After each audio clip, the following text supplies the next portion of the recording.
It stands.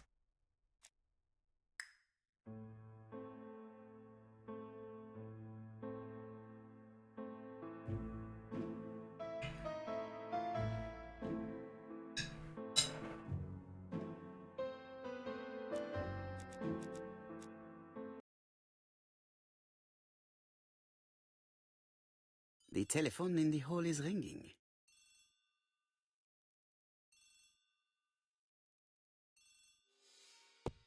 Alright. Oh, so it's saved over here instead.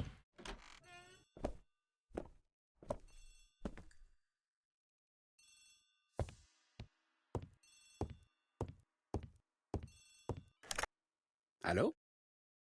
Poirot, is that you? Hastings here. Thank you for calling. Have you received a new letter from the murderer? No, thank goodness. How are things in Churston?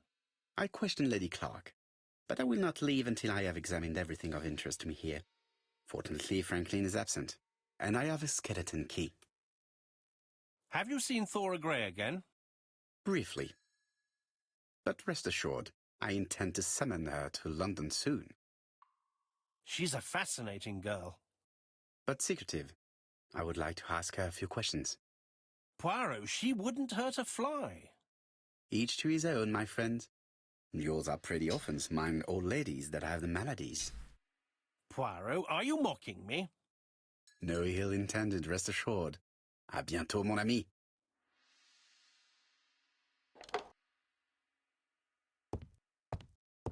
Alright. Let's begin inside here.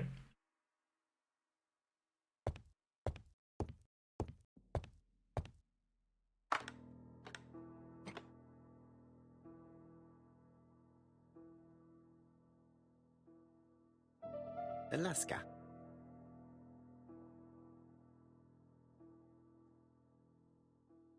Alaska.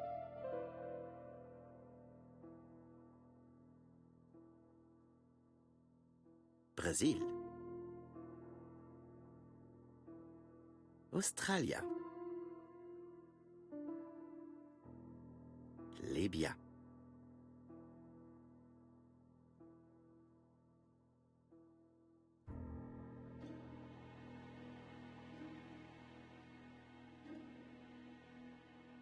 The New Siberia archipelago. This plate appears to be able to move, but something is blocking it.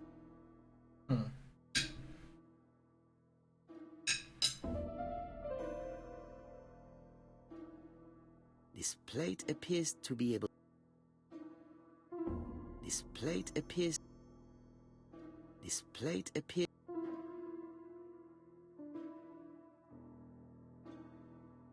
This plate appears to...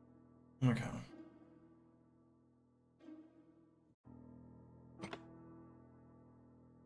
I must need something to continue.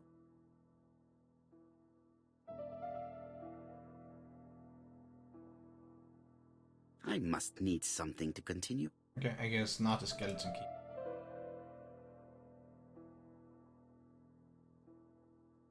Yes.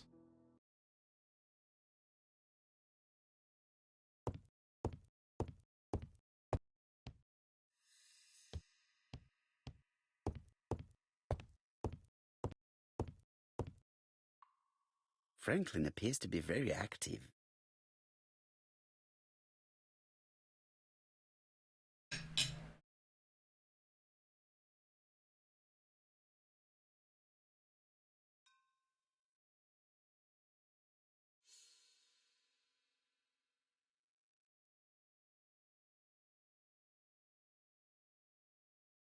Franklin Clark appears to be a typical British gentleman, a good sportsman, a hunter, a traveler.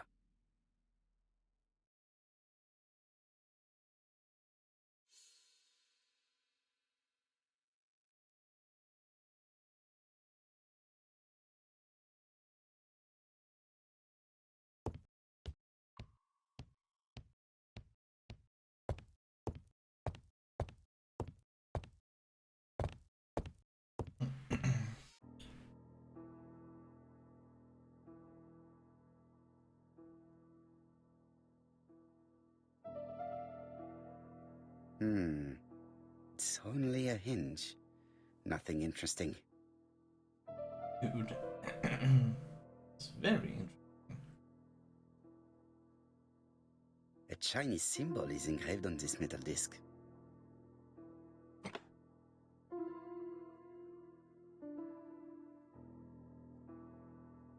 Like this character appears to be the right way round. Yes, it is.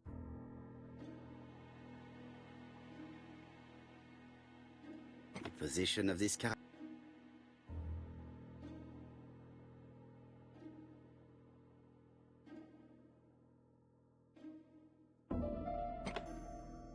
Really?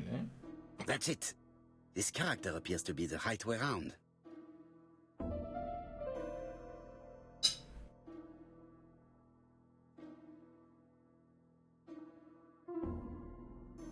Well, well.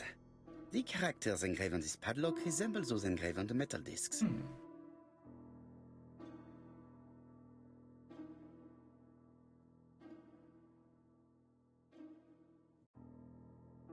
Like this character appears to be the right way round.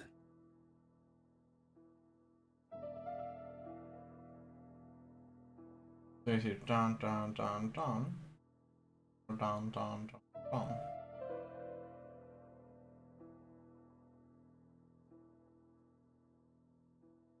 Or is it imperative? If they do imperative, then this is the first one. Imperative generally means going with a list. Begin from you start up to down, left to right. That is general. No, it's not the right code.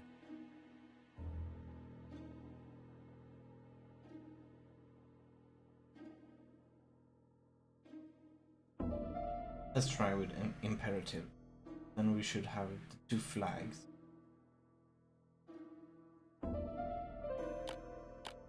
Two flags and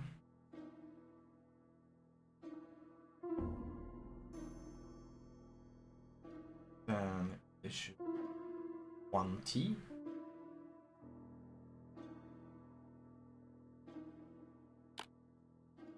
Here we have the 1T.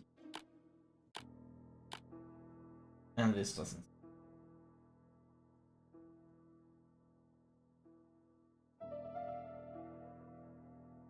So it is not the imperative. Then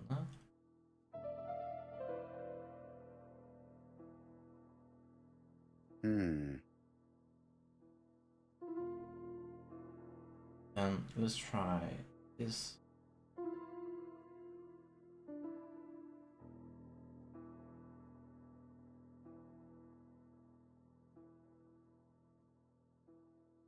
Those are on the outside. Inside.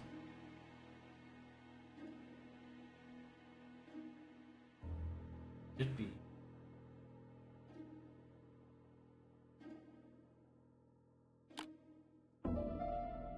No, it's not the right code. Let us check the Chinese characters again.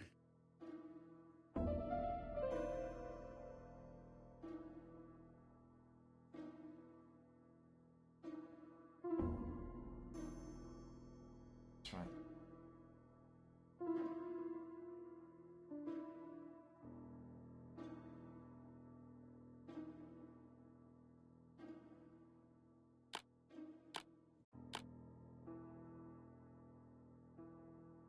No, it's not the right.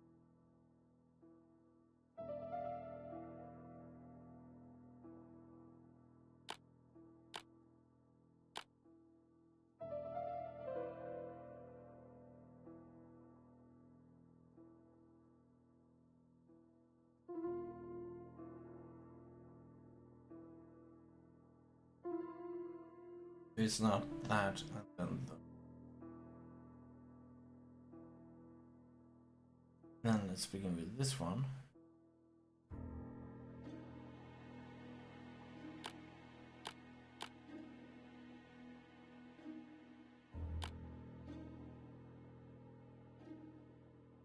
No, it's not the right code. Let us check the Chinese characters again. What the hell?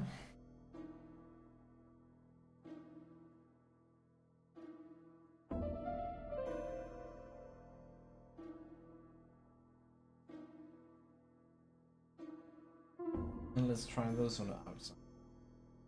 So these then.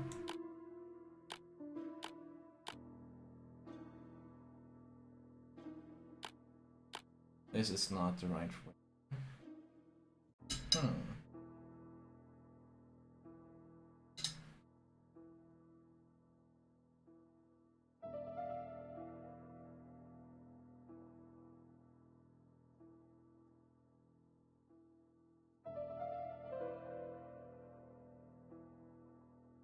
Oh, of course.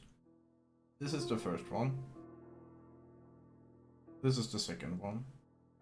This is the final one.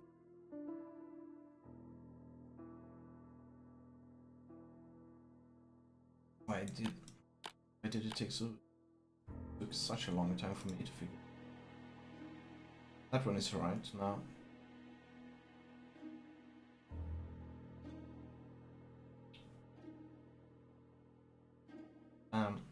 This is the third one.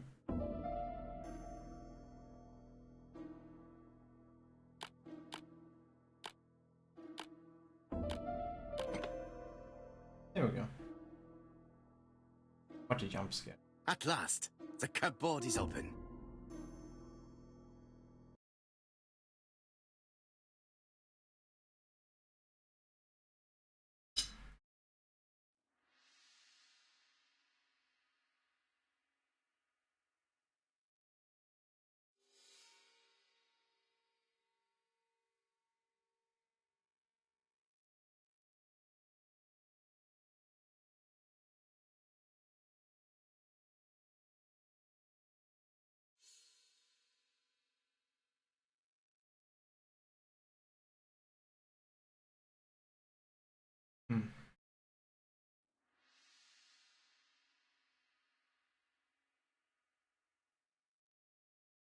Genteel and wild, English countryside revisited.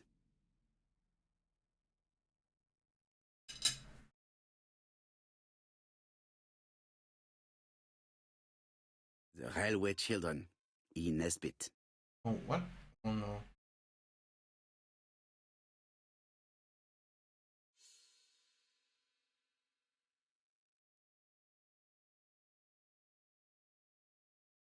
For Franklin, Und Effie's Christmas, 1910.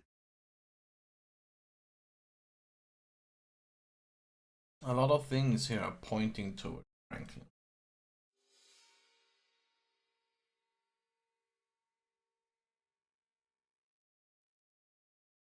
Traveling in China, a practical guide for English travelers.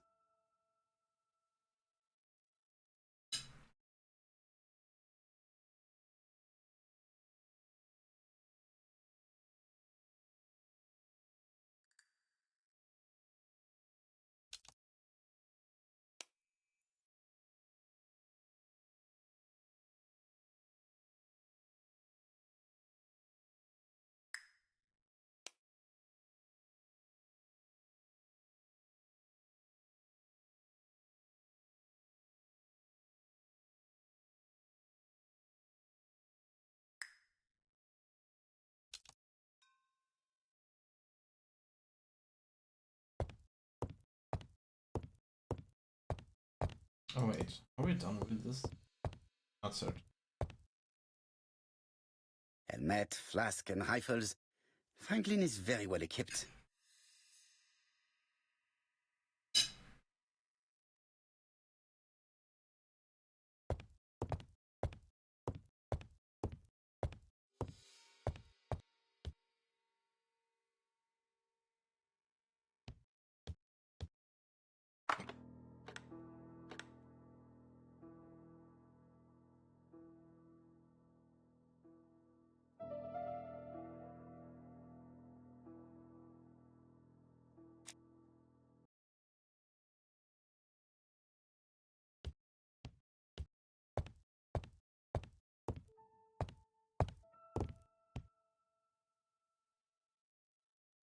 Franklin Clark appears to be a typical British gentleman, a good sportsman, a hunter, a traveler.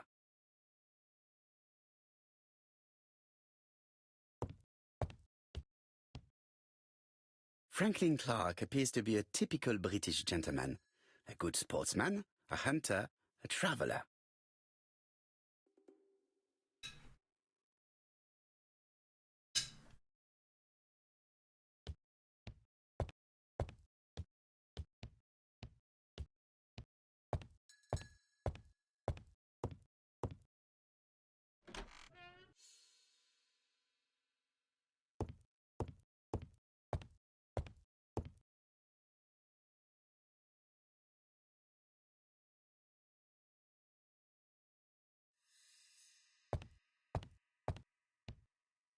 How am I going to open this trunk?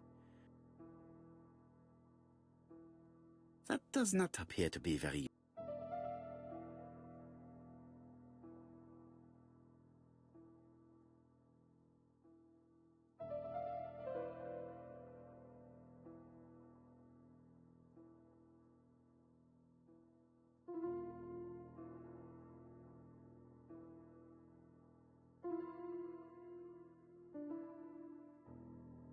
$19.27.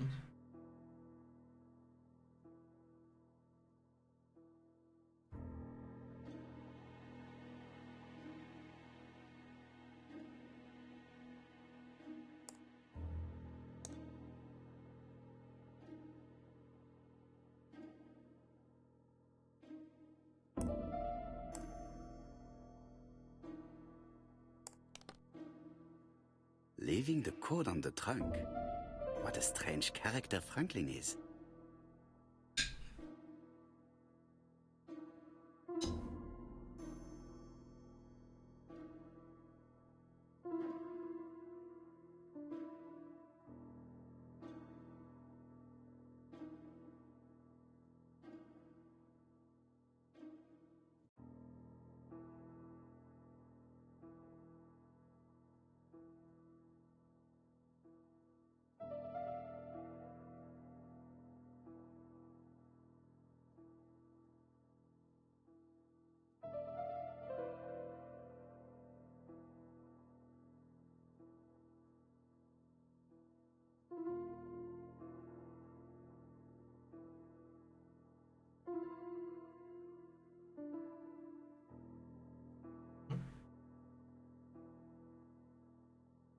Where is that one?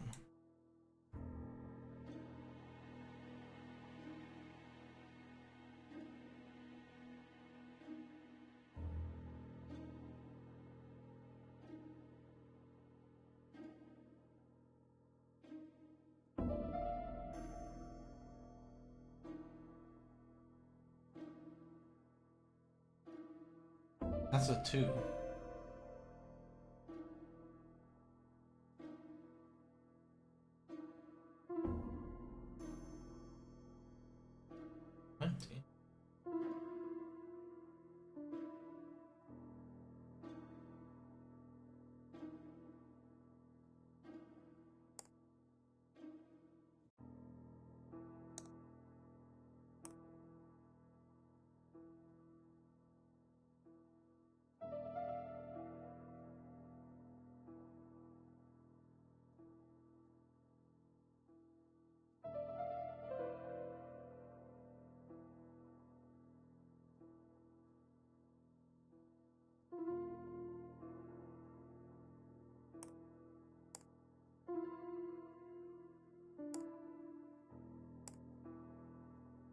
Okay, so it's only on hours.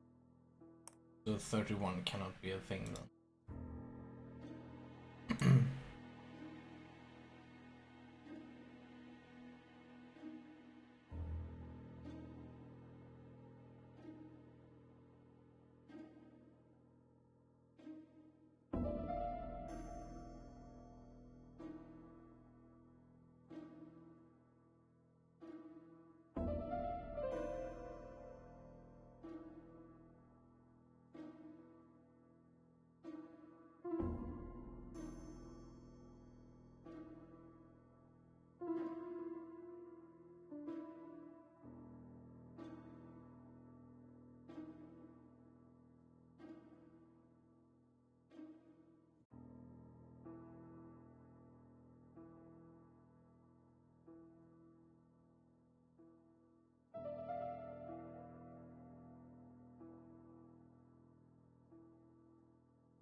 It's 7:20. So, what is this sound?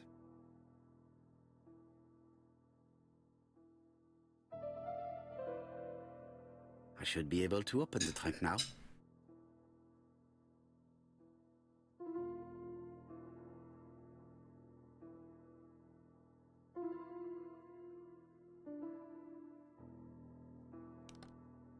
There we are.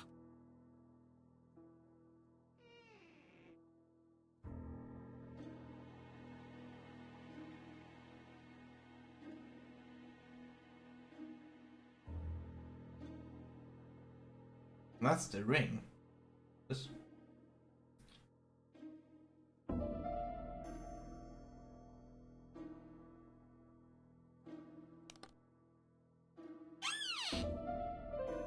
Whiskey and other good quality drinks. Mr. Clark really has refined tastes.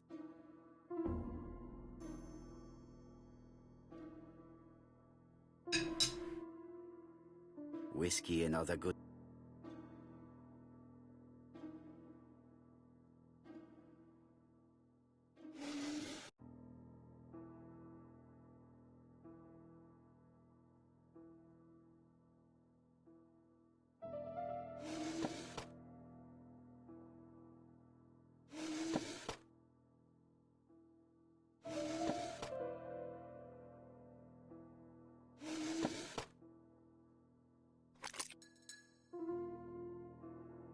Why has Franklin put an Allen key inside his trunk? I'll borrow it for a minute.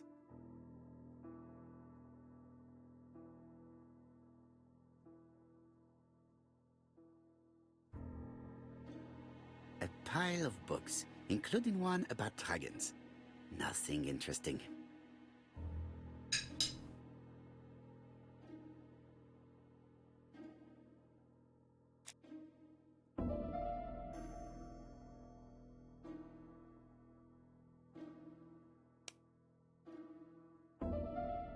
An Allen key.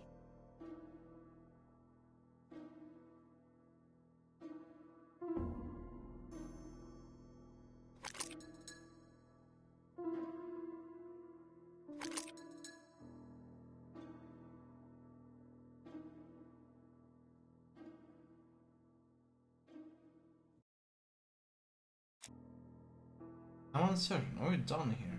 Not.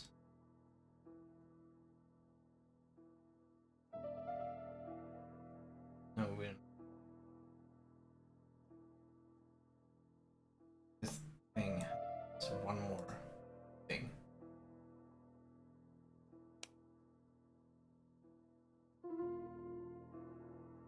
This one.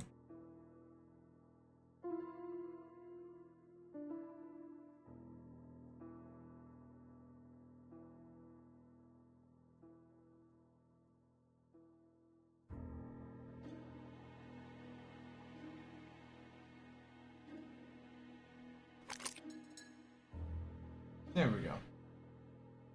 So that's how you use.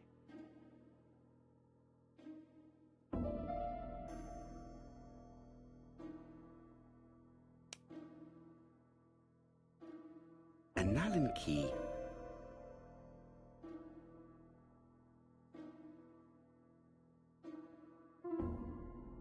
There we go.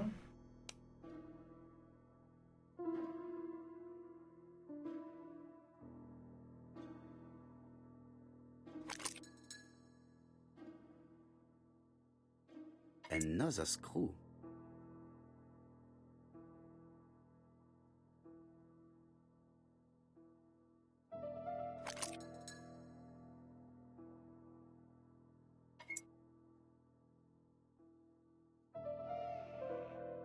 This engraving is not very easy to understand. I need to sort it out.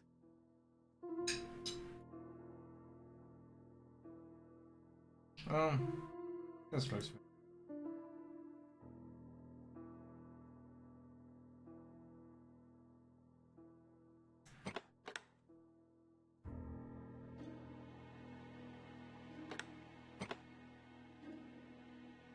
Oh.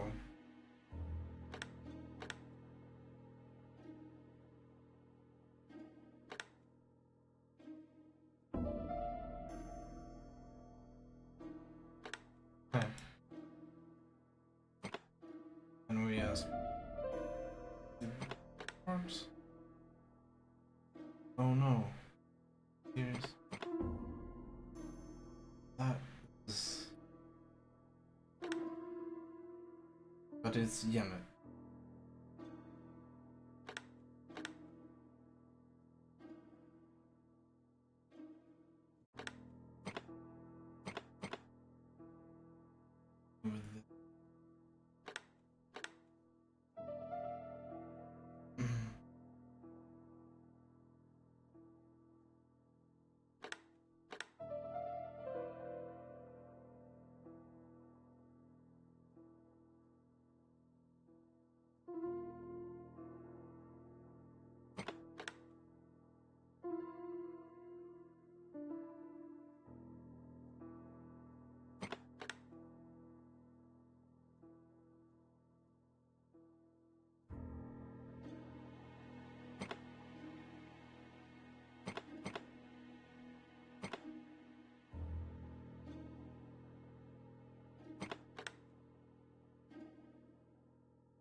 Franklin must really love his country to have an engraving in his trunk.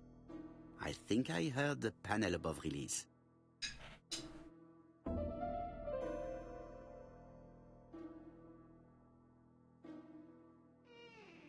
A signet ring? A signet ring with a code written on it. 1587. It may be useful to me.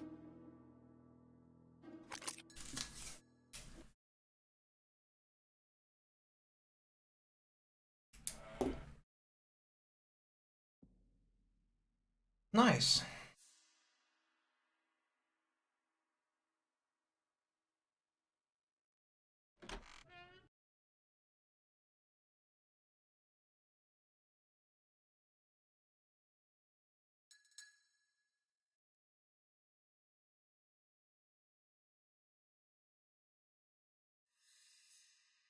Oh wait, I think we not this one.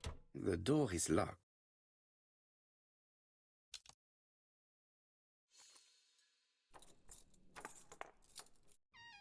This unit contains the medical records for Sir Carmichael Clark's patients. Let us study them closely and see if there are any familiar names.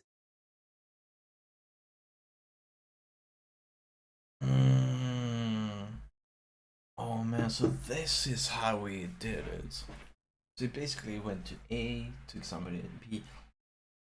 No deaths on the records from A to D. They've been handled recently. No known names. Disappointing. No deaths on the records from A to D. They've been handled recently. No known names. Disappointing. No deaths on the record. No known. No deaths on the record. No known. Lots of dust. The records from E to Z have not been touched for years. No known names. Disappointing.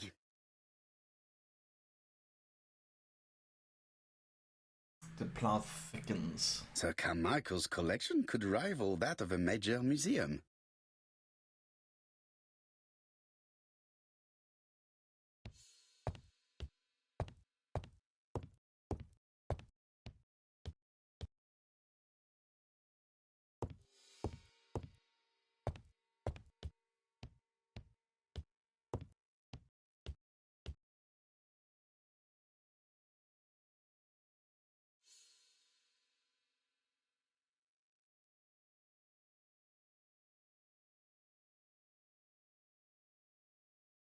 Attention, Franklin. Task list. A. Ordering Lady Clark remedies. Done. B. Tidying up real estate property files. Done. C. Calling the lawyer about inventory. Done.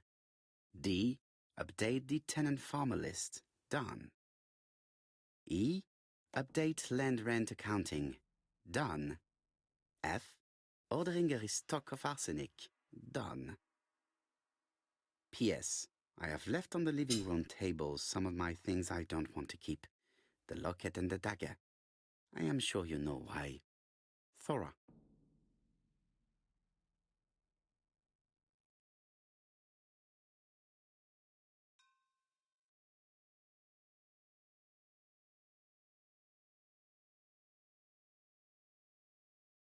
A dark dragon for a bright-haired maid. See.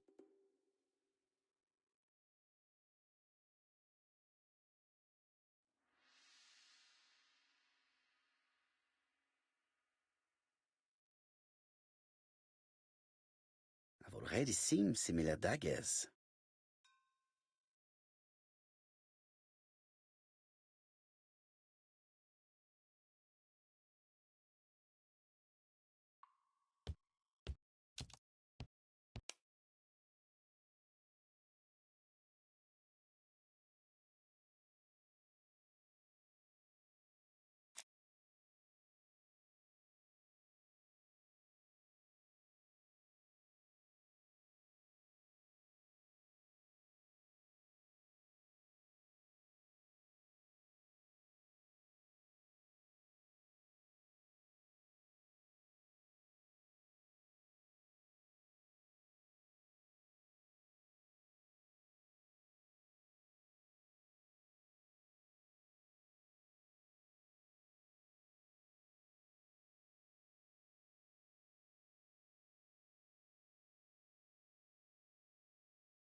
Hmm.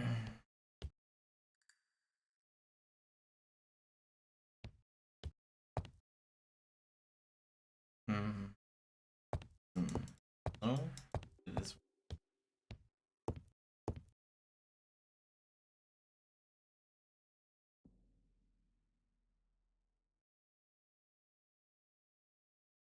The Black Dragon's curse. To Franklin, who will never grow up. See, it's sharp.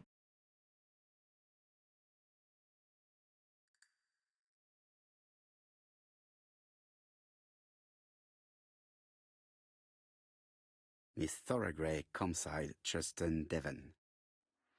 Arsenic trioxide thallium.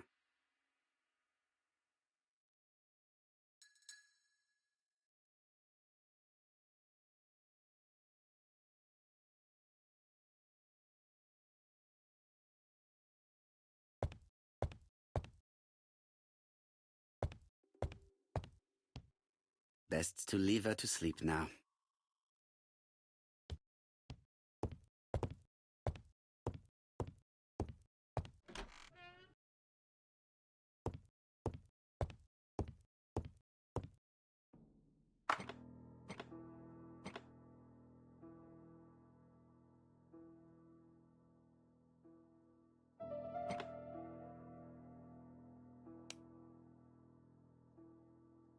A signet ring bearing the Clark's face. 15 is.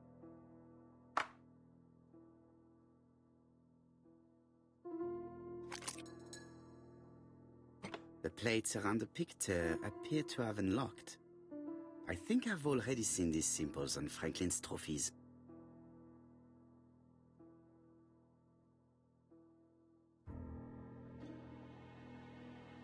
Oh no.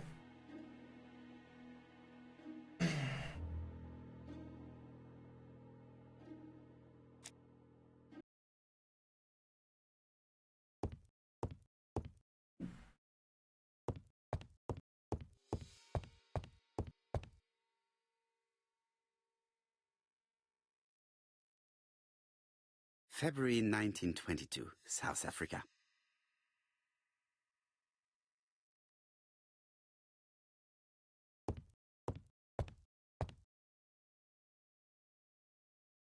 July 1920, Alaska Peninsula.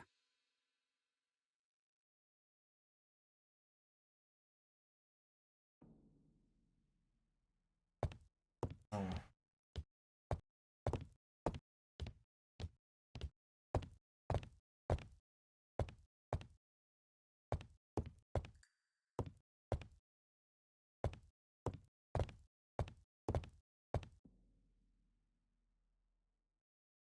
This is gonna be a pain.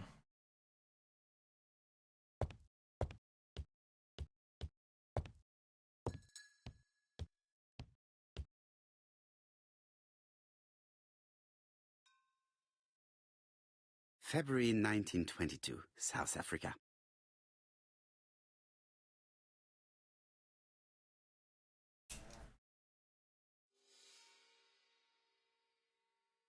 February 1922, South Africa.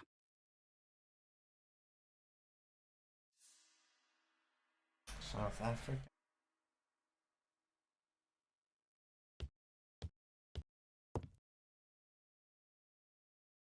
July 1920, Alaska Peninsula.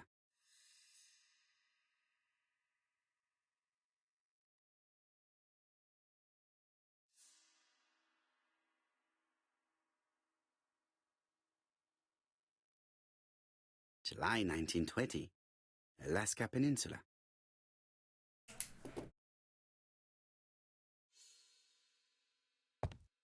Yes, we gotta have to move around a bit and find more of these trophies. They seem to be part of it.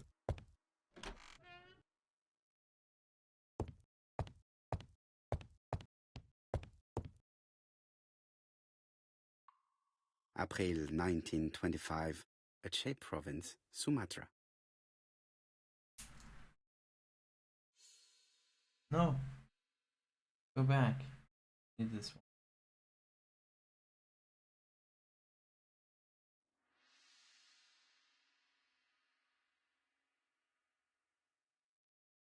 April 1925, Aceh Province, Sumatra.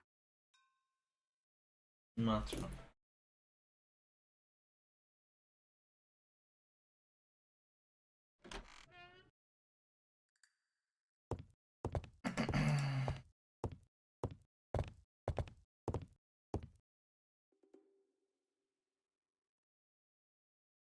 Traditional.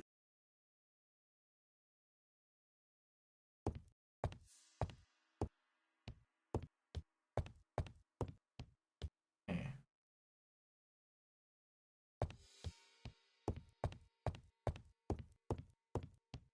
Doesn't seem like there are any trophies here.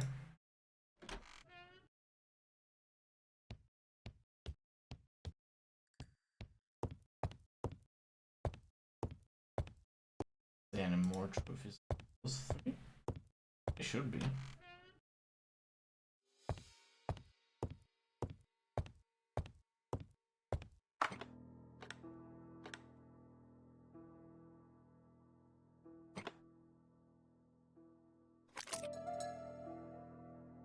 The plates around the picture appear to have unlocked. I think I've already seen these symbols on Franklin's trophies. Not all of them.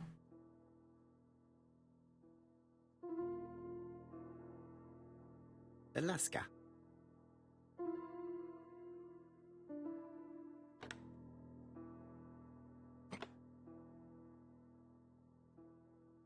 What's up, Eddie? How you doing? Alaska.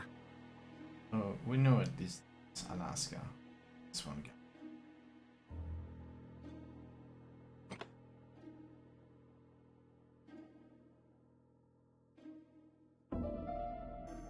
Next thing is gonna be somewhere here.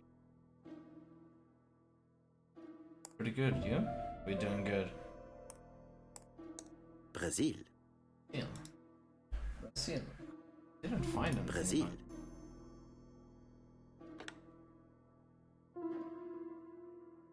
Damn.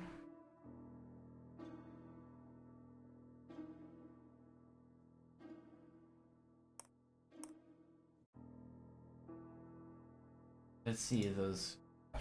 We know. South Africa. South Africa. That one would be those. Here we have.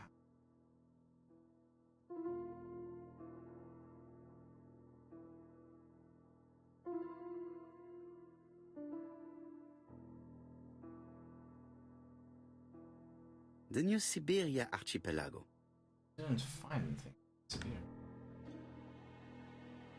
It gotta be that one. Australia. Find anything. Straight. Australia.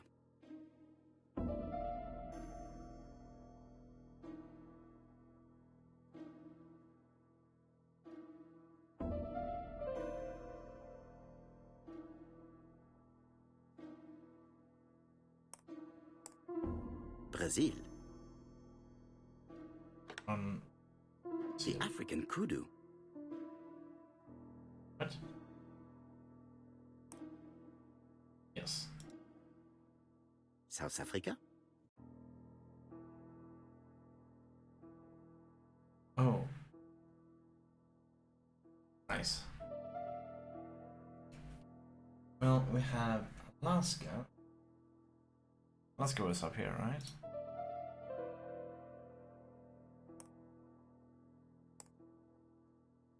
Alaska. So why didn't that one be found?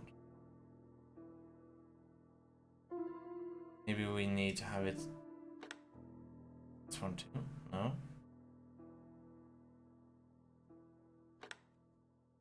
That's weird.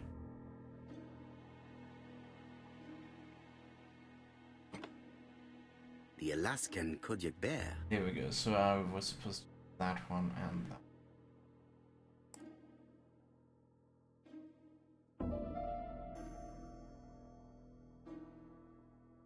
Okay, I understand this thing. That's good. Oh, okay, that one was necessary too. We used 3 of them. Okay, so done with that. Sumatra is one that we... Sumatra. Sumatra. That one. Seems like that one. The lion of Sumatra.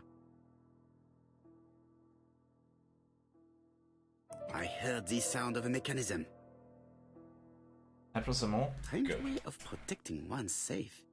Triangulating one's hunting sites on a map. Next one, the insignia value was 1587. So we could just like say that this is 1, 5, 8, 7.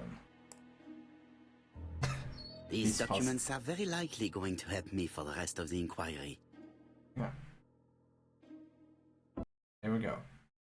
Bullseye. 12 gold sovereigns. Some shares for the Southern Railway and some treasury bills. This is not worth much, hardly enough to justify your robbery. 12 gold sovereigns. Some shares for the Southern Railway and some treasury bills. This is not worth much, hardly enough to justify your robbery. 12 gold sovereigns. Some shares for the Southern Railway and some treasury bills. Charlotte Clark Comside Churston, Devon. To Mr. Franklin Clark, Peninsula Hotel, Salisbury Road, Chim Sha Tsui, Kowloon, Hong Kong, Comside, 1935, January 1st. I wish you with all my heart a happy year 1935. Writing my greeting cards, I have affectionate thoughts for you. Always smiling as a child, sailing to distant countries and bringing back to us trunks full of wonder.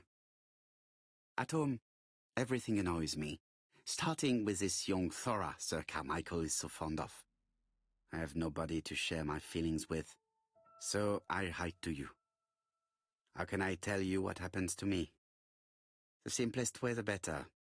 I am doomed. I still have 1 year to live, no more. How do I know?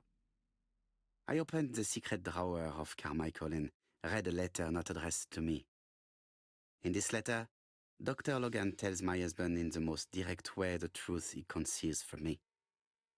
Sir, I know. But my husband doesn't know I know. Please don't tell him. And if he shares the truth with you, act as you are surprised. Carl will probably speak in his usual convoluted way, but I wanted to be the first to announce it to you. It does matter to me that you are aware of what happens in Comside. Warm regards, Charlotte. Eton College School Year 1912-1913, Franklin Clark. School report for Franklin Clark. According to his teachers, Franklin was a good student, but lacked discipline. Well, it's usually... A dozen gold sovereigns. Some shares for Sir Carmichael Clark, Comside Churston, Devon, to Mr. Franklin Clark, Peninsula Hotel, Salisbury Road. Dear Franklin, first, I wish you a good start to a successful new year. I have received your letter dated December 10th. Thanks for defending my interest against Wang, this robber. Things could have got pretty bad if you weren't a real cold-blooded guy. I envy you for that. Things go on here much as usual. Charlotte is moderately free from pain. I wish one could say more. You may remember Thora Gray. She is a dear girl and a greater comfort to me that I can tell you. I should not have known what to do through this bad time but for her. She has an exquisite taste and shares my passion for Chinese art. No daughter could be a closer or more sympathetic companion. Life has been difficult, but I am glad to feel that here she has a home and true affection. You wrote me you want to stay in China for 1 more year or even longer. I don't object. The longer you stay, the more opportunities you will have to increase our collection. Nonetheless, you should know that we miss you here, and that Charlotte will be gone by the time you come back. I am, dear Franklin, your truly affectionate brother. Here we go.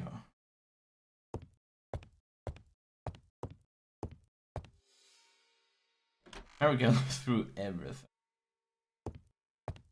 Is there still anything more to inspect? There is more to inspect. What the fuck could there be more to inspect?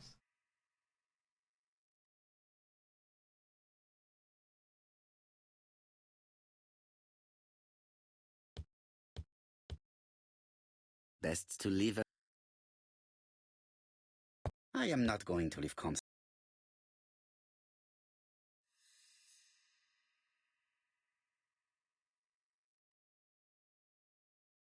Done inspecting this place.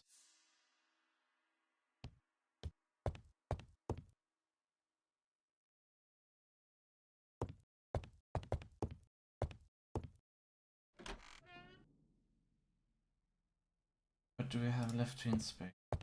This unit contains the medical...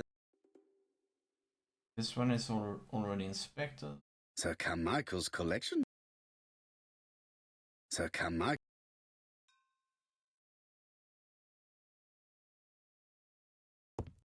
Wait a second. Wasn't there a closed door here? I see some papers that were not there the first time I visited.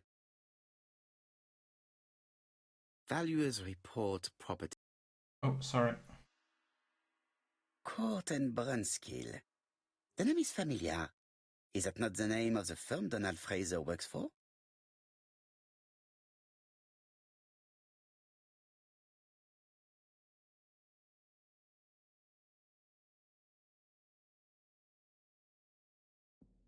Ernest Logan, MD, Brighton Cancer Institute, 201 Dusk Road, Brighton, Sussex. To Sir Carmichael Clark, MD, Comside Churston, Devon. Brighton, 1935, January 5th. As a man of science, I owe it to you to be completely frank. Lady Clark, your wife is suffering from a generalized terminal cancer. I confess I didn't suspect anything like that during the first exams. But with the test results I have received today, there is unfortunately no place for doubt. I estimate that Lady Clark's life expectancy is no more than 1 year. Hospitalization would not help in her case, so I advise you to keep her at home and provide her with as much morphine as required to ease her last moments. Yours sincerely, Ernest Logan.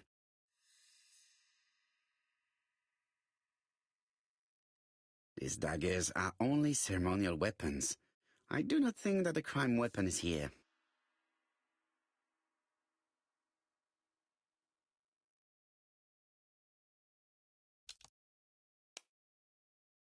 Inspect the mansion's surroundings. Okay.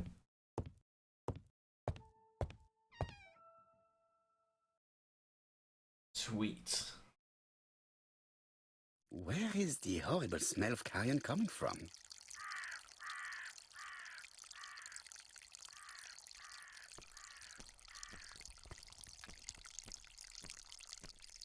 First of all, let's inspect. Oh. Gram pellets. Revolting. Tut-tut. The gardener does not follow the alignment. There, that's better. It is symmetrical. There, that's better. It is symmetrical.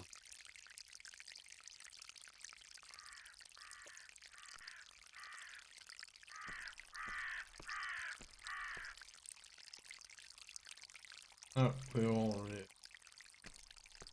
That one? Here? Something makes me feel uncomfortable.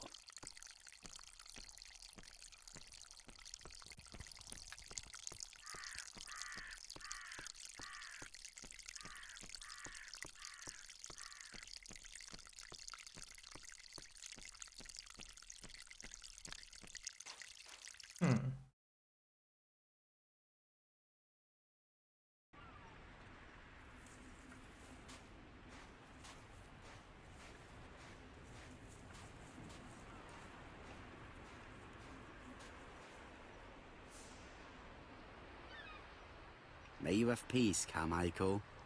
Charlotte.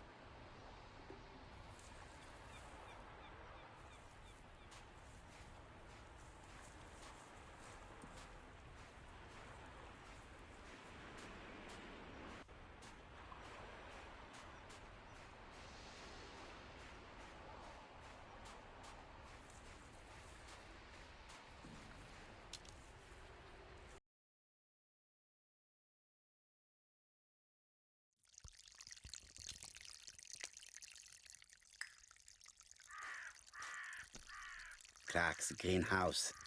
It must hold some rare plants. Yeah. I guess we cannot go into that house. Doesn't look like it.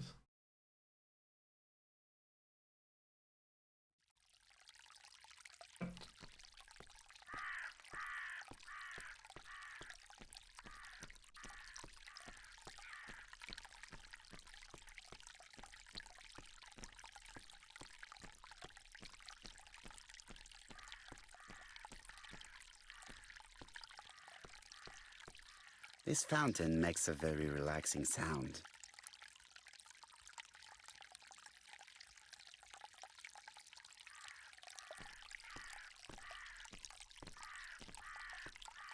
I would like to congratulate Clark's gardener. What symmetry!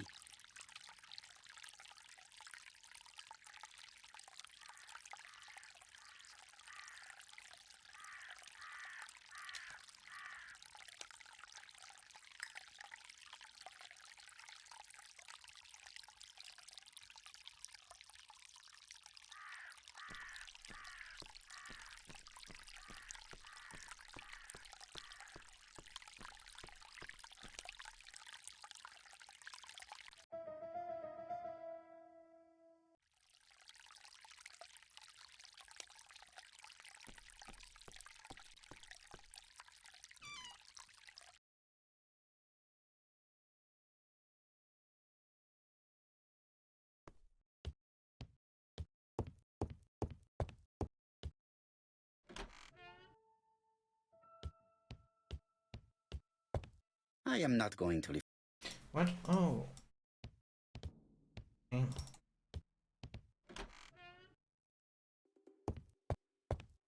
What are we lacking then? What haven't we seen?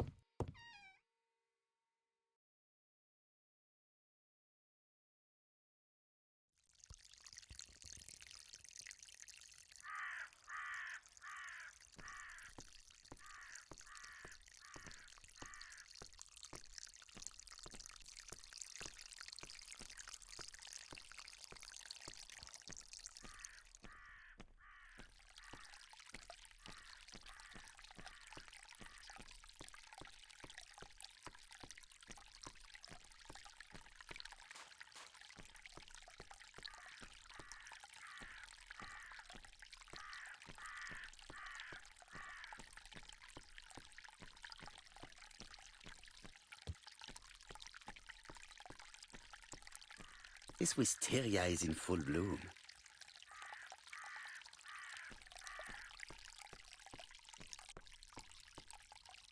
This wisteria.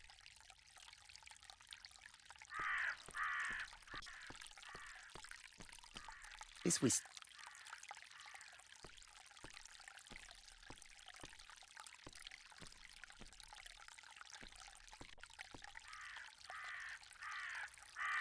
This wisteria is.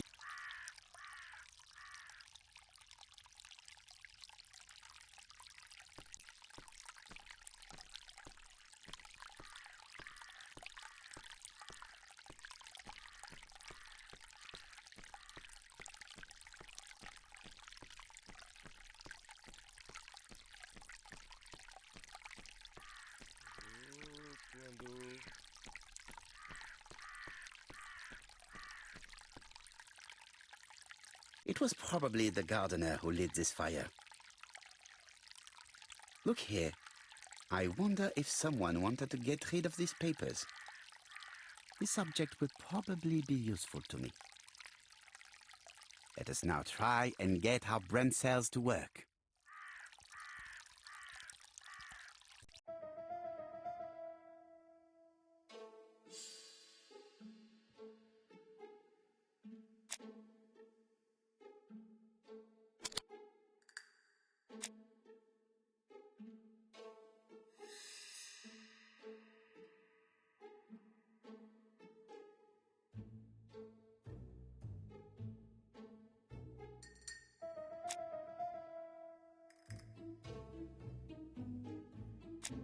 Wait a second.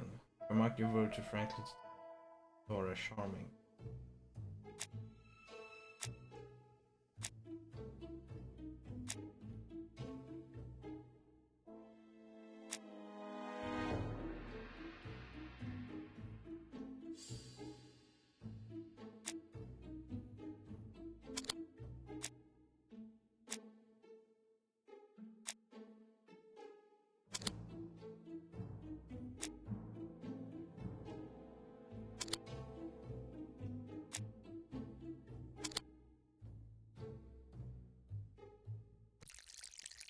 Everything that Thorgray has left behind comes from Sir Carmichael's collection.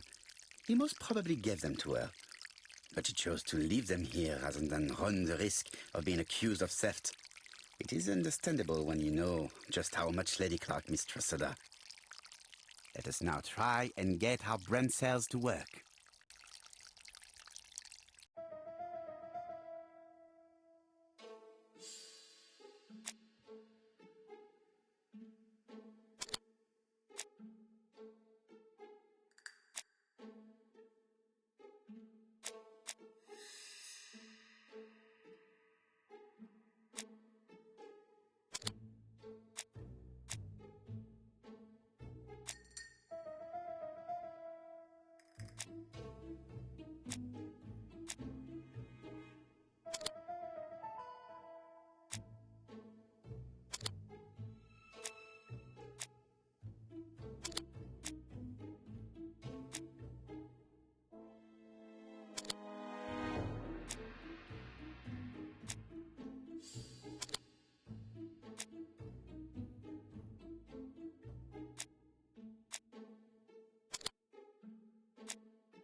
Thorgray had no reason to kill someone who only had a few months left to live.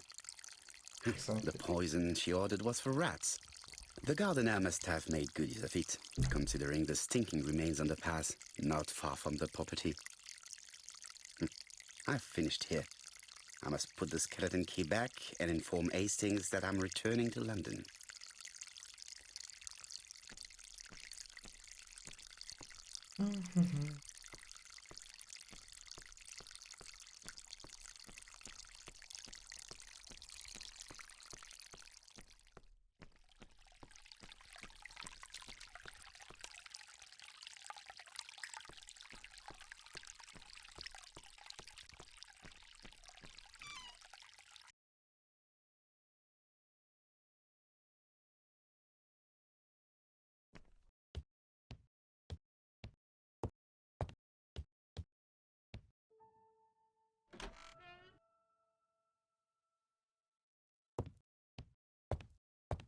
I must put the skeleton key back and inform Hastings that I'm returning to London.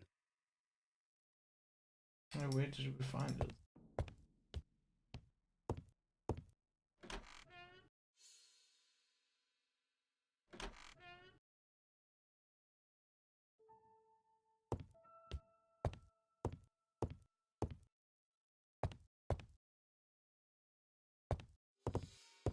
I think we found it. Weird.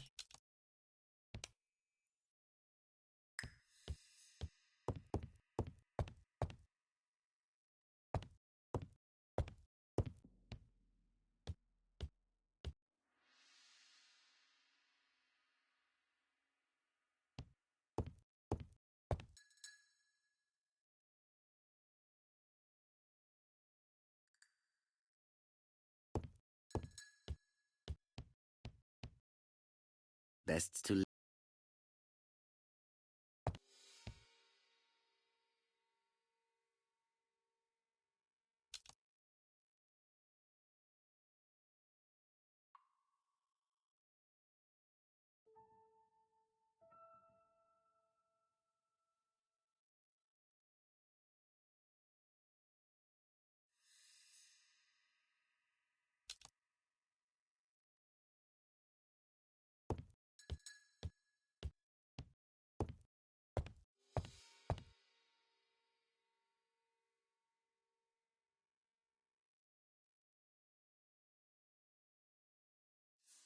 Après Right. le...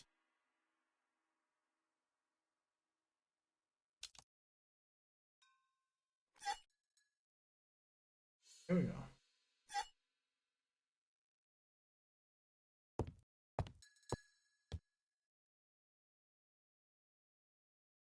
Hello, Hastings? I have finished in Churston. I will take the first train. Tell me, do you know how to restore writing on a burnt document? Yes, you just have to soak a cloth with a hydrochloric acid solution and rub the sheet of paper. Then the characters appear. Bien. You have been of great assistance, Hastings. Could you please order the solution as soon as possible?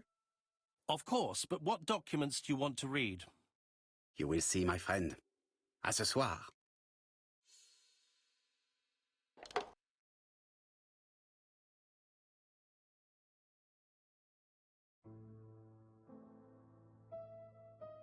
Donald Fraser is here. He insisted on waiting to see you.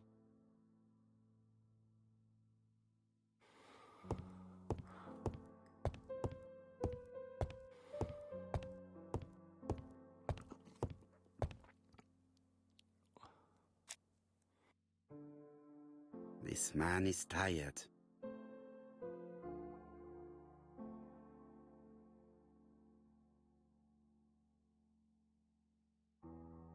Donald is short of sleep, and it looks as if he didn't even bother to undress before going to bed.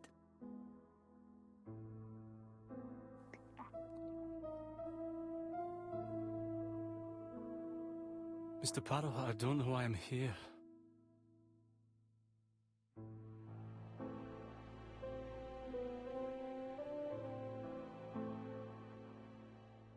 You wanted to talk, and you came to find the only man capable of hearing you. Mr. Parrow, since Betty's death, I've doubts about myself. I don't know what to do. And I keep having a horrible dream 3 nights in a row.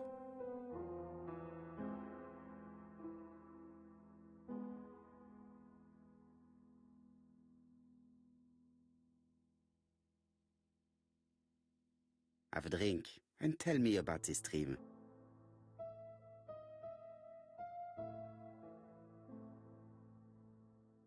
It's always the same.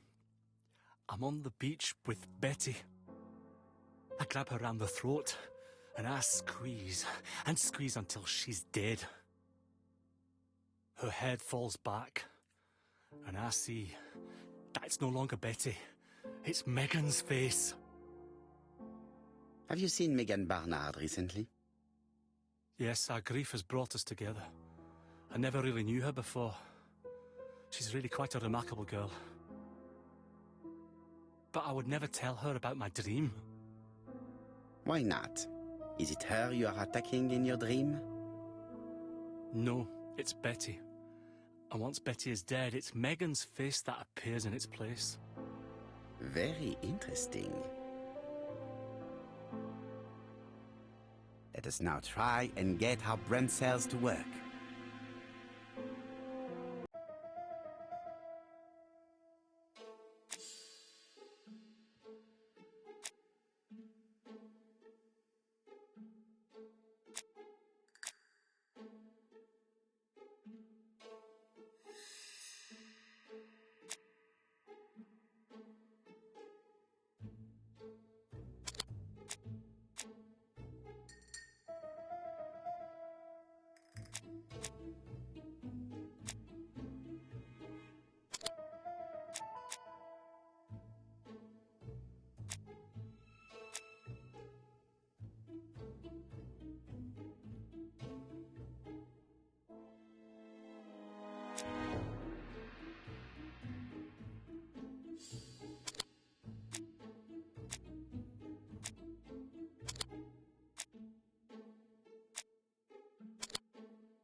Mr. Fraser, I think that the real meaning of this dream is that you are in love with Megan Barnard.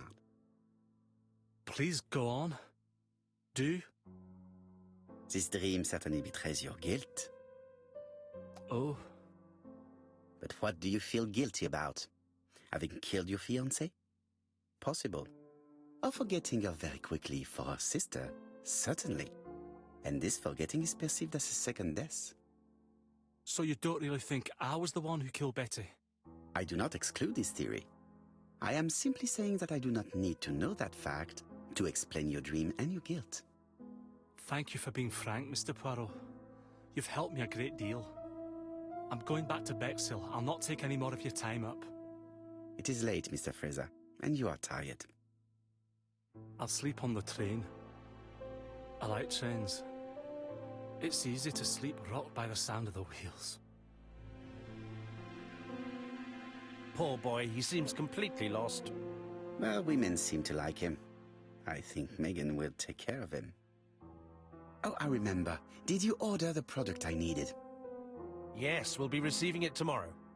Bien, it is late, and I asked Miss Gray to come tomorrow morning. I have a few questions I wish to ask her.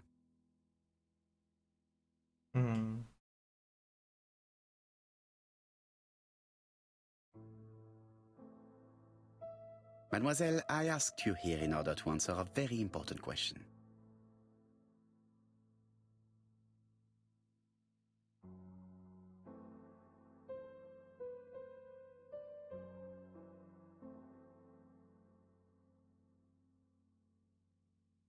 You lied to us, and I demand to know why.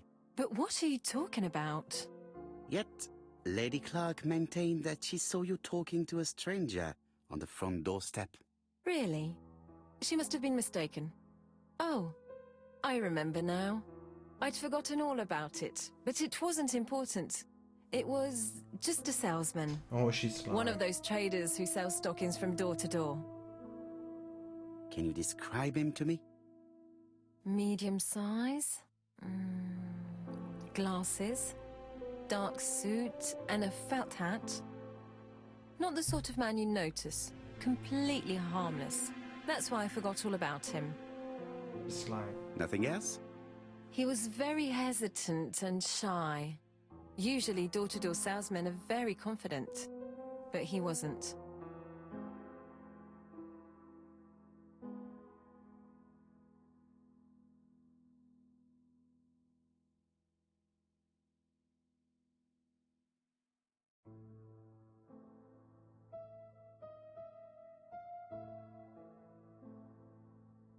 Oh man, I don't know about this.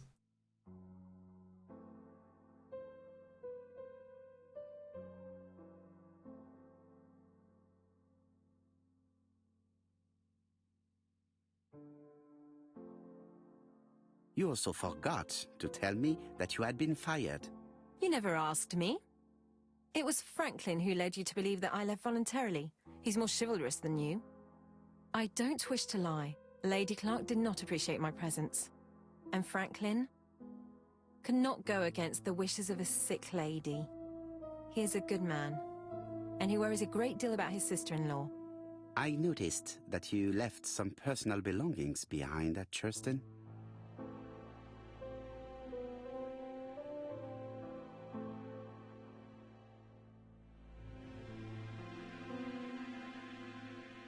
It was too risky for you to keep these objects, am I correct?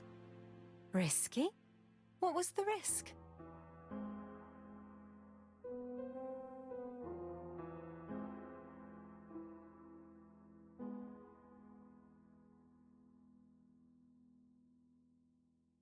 You know very well what Lady Clark might have said if you had kept these objects. Indeed. These objects were gifts. But Lady Clark would have been convinced that I'd stolen them. By returning them, I put an end to such evil gossip. Bien. I must ask you one last question. Please reply frankly with either yes or no. If Lady Clark had died, would you have agreed to marry Sir Carmichael if he'd asked you? How dare you ask such a question? Sir Carmichael treated me just like his daughter. And all that I ever felt him was affection and gratitude, nothing else. Thank you, mademoiselle. I will not keep you any longer.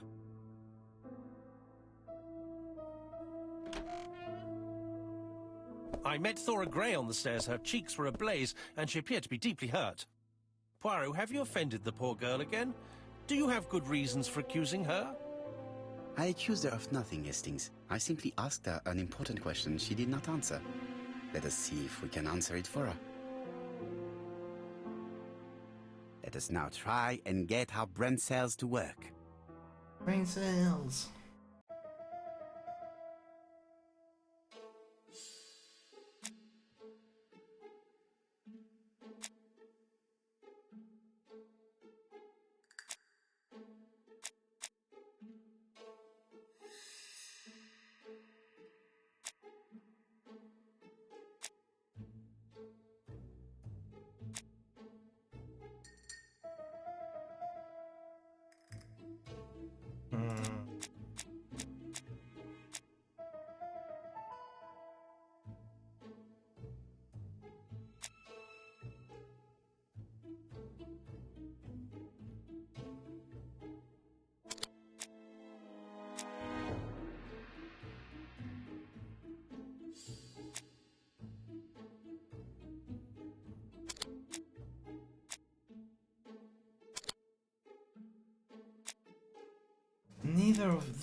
Neither of these options I like to put into here. I mean, this is gonna be difficult to actually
Would Thora have married Sir Carmichael? No. Would Thora liked Franklin?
These are the ones I would think is correct in this thing. But it is not. I don't think Thora would have.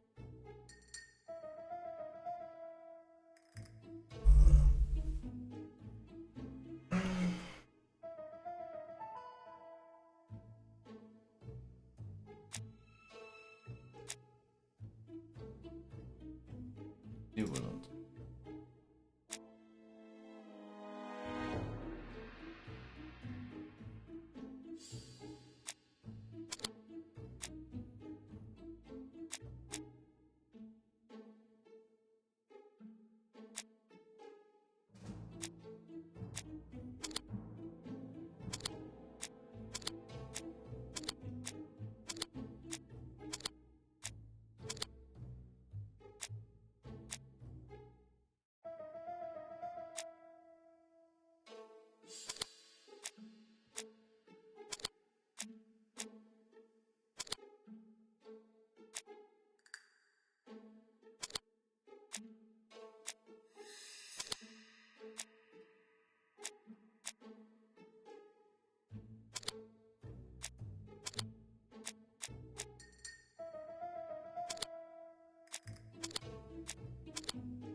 What? You must know how to read between the lines, Hastings. When Sir Carmichael refers to paternal affection, he's lying to himself. Read this engraving on the brooch. A dark dragon for an angel with glossy hair. All right. These are the words of a lover, not a father. Lady Clark was not wrong. What if Sir Carmichael had fallen in love with his secretary? That doesn't mean that she forced him to do so. True, there are extenuating circumstances. She is a penniless orphan. But she's calculating. Just look how she avoided it when asked if she would have married Clark. I see. You think she seduced Sir Carmichael for her own gain, and that now she is doing the same with his brother. Poirot, your world is a very dark place. Do not get carried away, mon ami. We have another more important matter to settle. Really? Yes, would you believe that Miss Grey taught me something new? Let us now try and get our brain cells to work.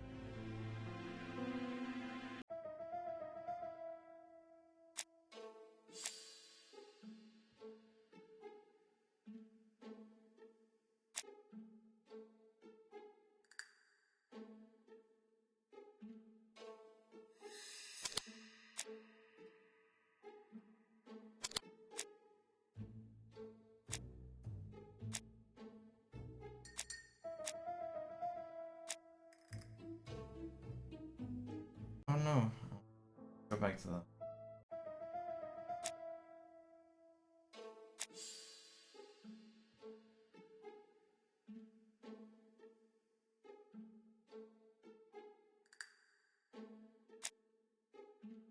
There is a stalking.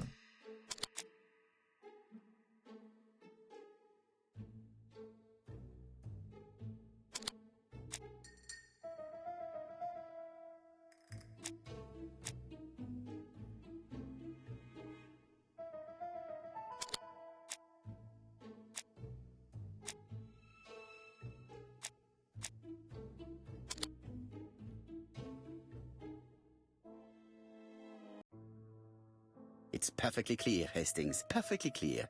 Indeed, a stalking seller visited Andover, Bexhill and Churston on the day of each murder. We have our suspect. This should be of interest to Job.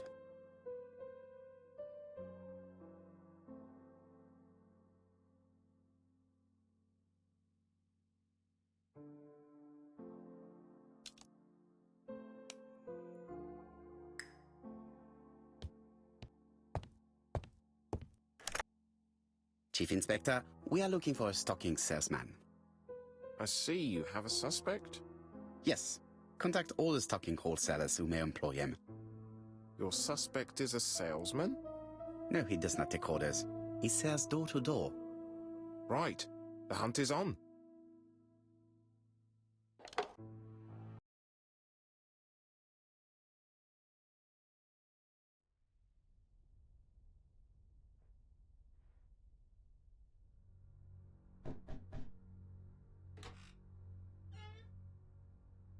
Are you leaving, Mr. Gust? Yes, I'm going to Cheltenham. You shouldn't travel today. You don't look very well. I have to. I have engagements. I must respect them.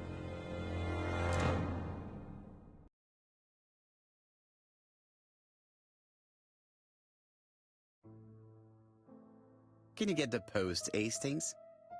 And why don't you go and get it yourself? Très bien. What's going on?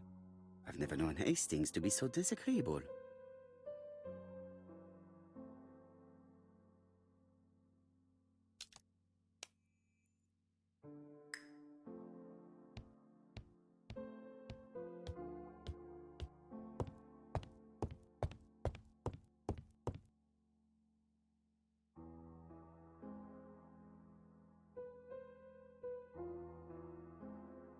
Poor Mr. Poirot. I'm quite sorry for you. If at first you don't succeed, try again. We've a long way to go still. Typery? No, that comes later. Letter T. The next little incident will take place in Doncaster on September 11th. So long. ABC. I should compare this letter with the one on my desk which I received earlier to see if it does indeed come from the same person.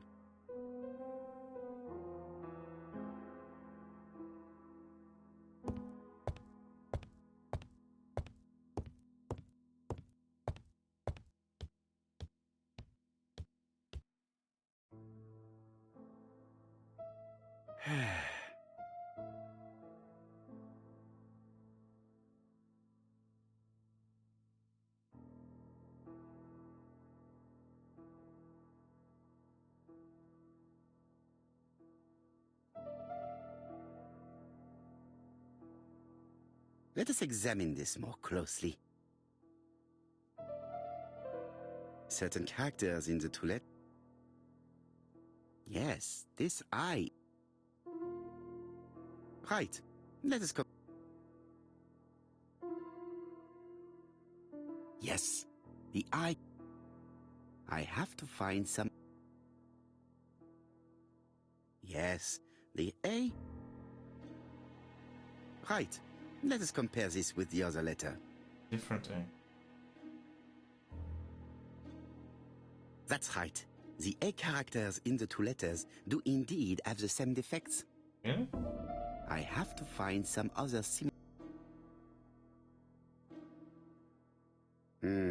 it do- Right. Let us compare.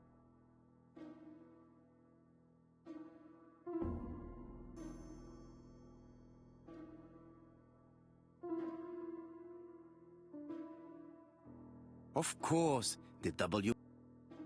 My theory was right. These two letters were written with the same typewriter. Hastings, he strikes tomorrow. Chief Inspector Japp? He's on another line. Can I take a message? Yes, please, mademoiselle. It is from Hercule Poirot. Tell him ABC strikes tomorrow in Doncaster. He must call me back. Very well, sir. Bien, now I'm going to see what I can find from these burnt documents. I've received the product I need. Hastings, if you do not mind, I would like you to take a few notes. Yes, yes.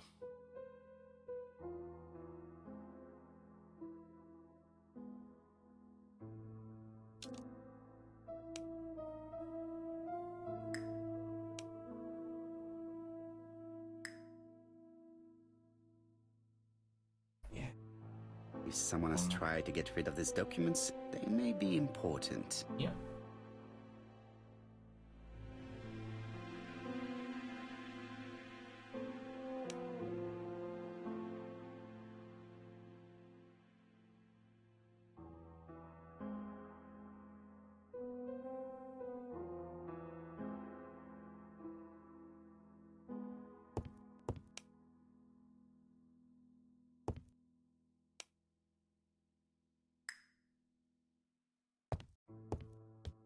So how do we do this part?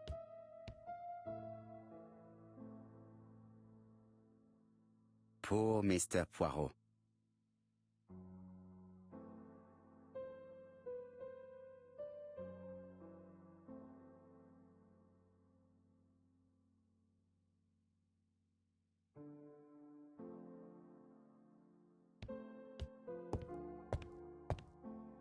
So, how are you getting on? I'm ready to take notes.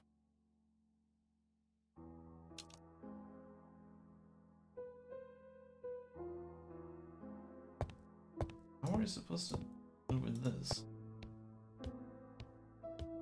It needs to I've be finished with this subject. I've finished. Royal Mathematical and Statistical Society's bulletin. It's highly probable that the alphabet murderer will Yes, and on the one hand, the ratio of towns, cities and villages in England with a name starting with D, and on the other hand, the ratio. After this initial calculation, it is easy to deduce the likelihood of actually being murdered if you belong to the target population. Go to the last page to find out. Oh.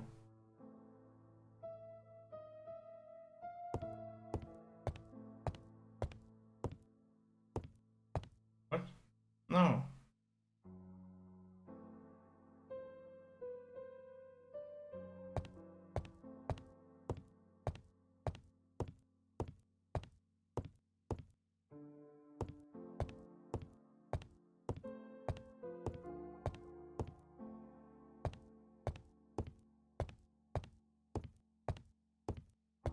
It is not the right time to...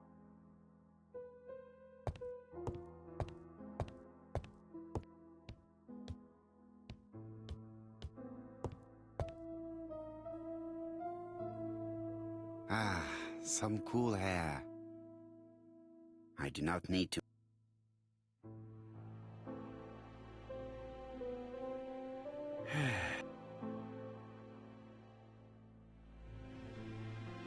I've finished with this.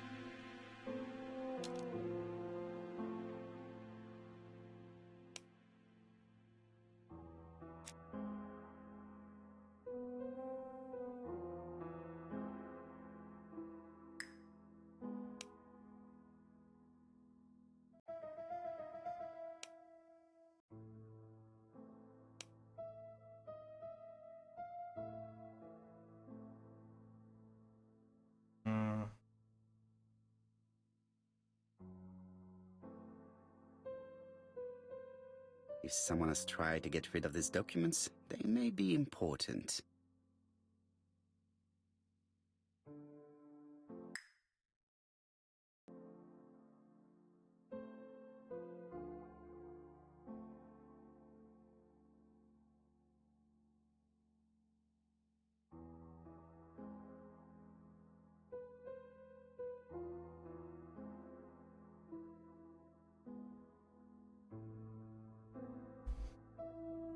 What to do with the burned documents?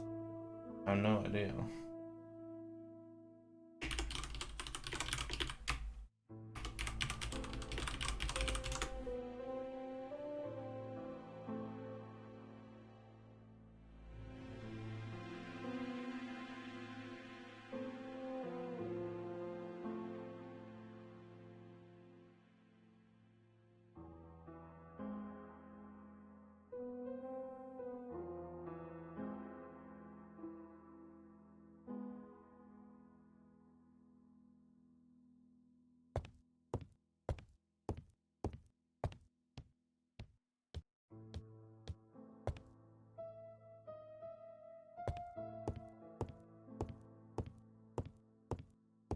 Now, down to work. Oh, they won't. Oh man, he stood in the way. One of these needs Fairly putting solid. in order a little. Okay.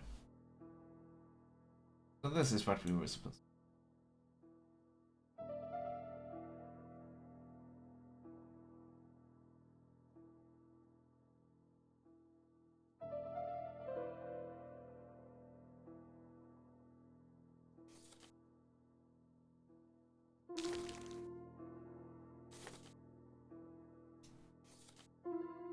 This page is finished. That's done. 3 more to go.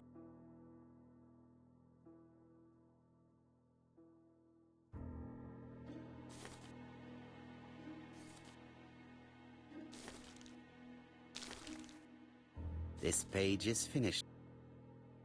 And that's 2 done. It's easy.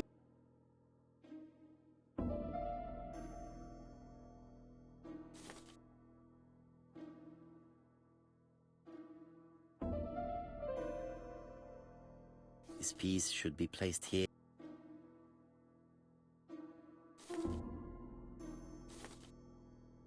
This page is finished. Only 1 more.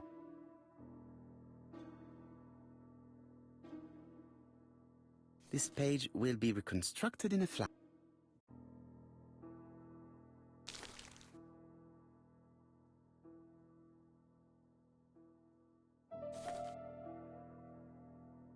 It's so simple.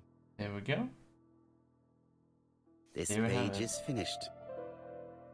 All the pages are reconstructed.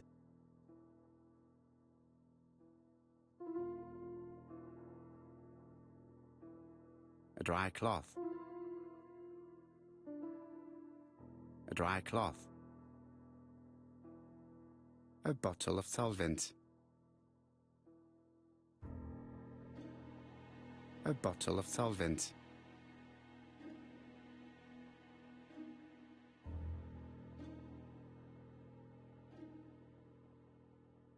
A dry cloth.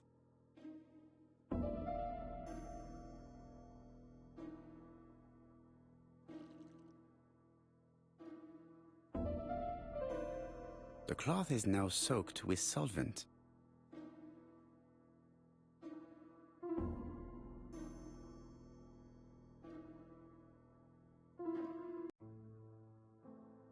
Got it! Make a note, Hastings, make a note. Mrs. Alisasha, shop owner in Andover. Tracheitis, hemoptysis, prescribed laudanum. I got it. Look. Poirot, where on earth did you find these files? On a fire at the bottom of the garden at Comside. All right, but where did the person who burned them find them?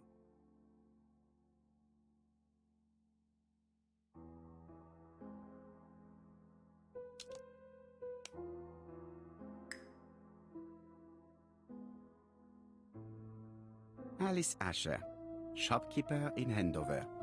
Tracheitis, hemoptysis, chronic cough with loss of blood. Prescribed laudanum-based cough medicine. Inside that document, that document shelf with Betty AB. Barnard, waitress in Bexhill. Chronic bronchitis causing dysphonia. Advised to stop smoking. Betty Barnard, waitress in Bexhill. Chronic bronchitis causing dysphonia. Advised to stop smoking. Alexander Bonaparte Cust. War wounded, mustard gas and head trauma. Pulmonary emphysema. Hemoptysis. Coughing fits with blood. Suffers from absences and amnesia.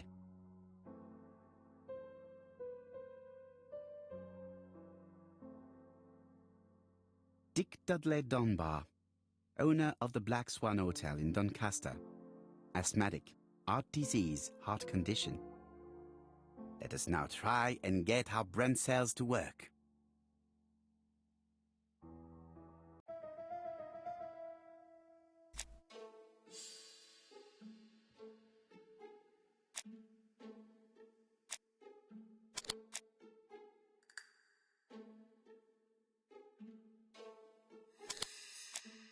Exactly, medical records.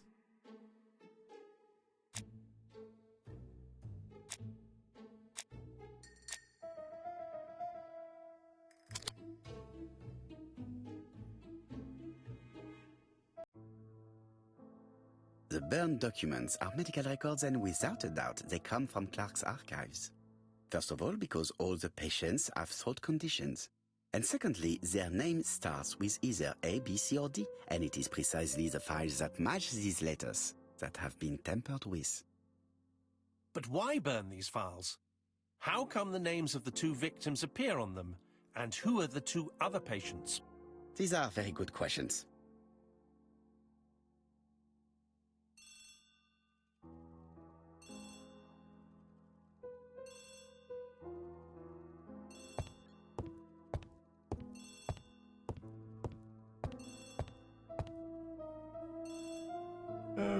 Daily blague. Sometimes 3 more. This. Go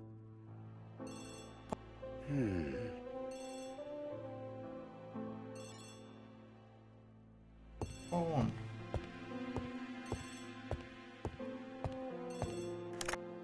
Hello, Poirot? Any news, Chief Inspector? You wanted a stocking seller? We have one. Reported by his landlady, who thought he was behaving suspiciously. He has the most unbelievable name.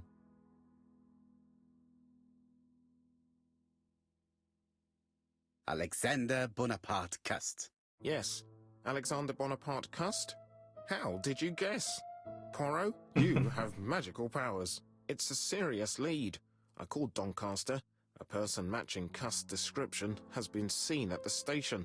He got off the train from London, but after that, nobody knows where he went. Look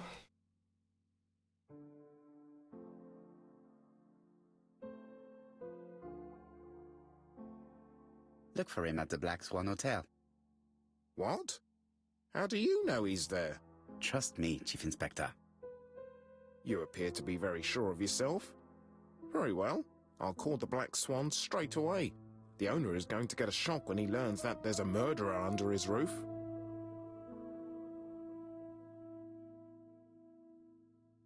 Do your best, Jap. You can count on me. Hastings, everything is at stake. With a little luck, our main suspect will soon be under lock and key.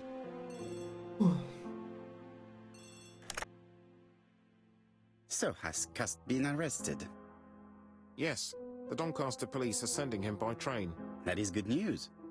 But why so gloomy, Chief Inspector? Well, when I told the hotel owner that he was sheltering a murderer, he collapsed. He's dead? No, fortunately, but it has taken its toll on him. It has to be said that with his name starting with the letter D, he had every reason to fear Cust. I bet he was going to be the next victim.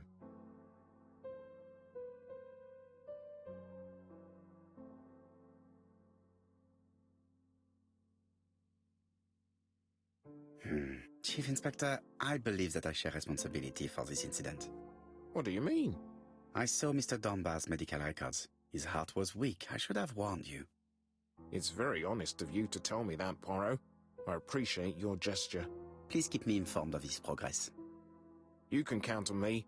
I'll do what's needed. I will visit him at his bedside when the killer is caught. That's typical of you, Poirot. We should focus on the next part of the investigation in order to avoid other incidents.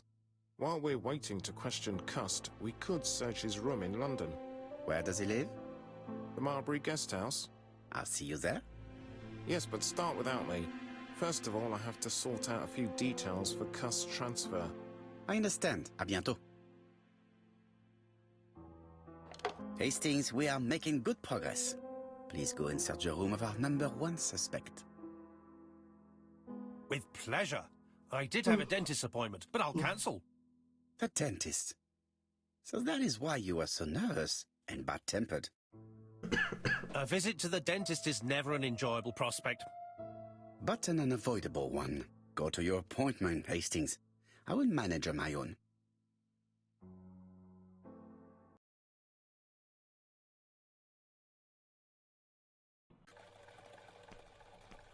To Marbury Guest House, please.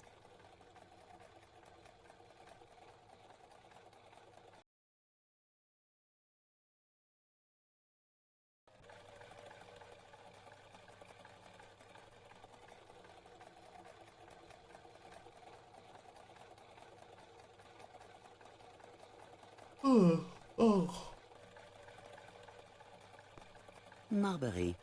There is a very pretty village by this name, in Cheshire.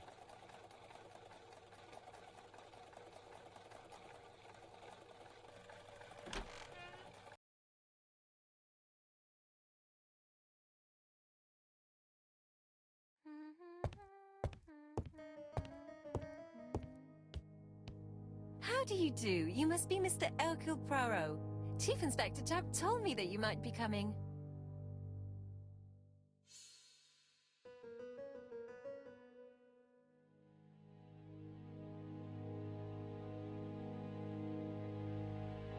Madame, you may be of valuable help to me. It would be my pleasure to help you. Will there be some journalists there as well? I think you might even be interviewed. You are key witness. I've suspected him for some time, but he appeared so harmless. Oh yes, sometimes he got angry and waved his arms about. But even then, he wasn't frightening. And he was as gentle as a lamb again immediately afterwards. It was only this morning that I understood. He told me he was going to Cheltenham, but my daughter saw him at Euston Station. It's not the right station. To get to Cheltenham, you have to take the train from Paddington. And what's more, Mr. Cust left behind an ABC with Doncaster underlined. As you can imagine, when I saw that, I called Scotland Yard.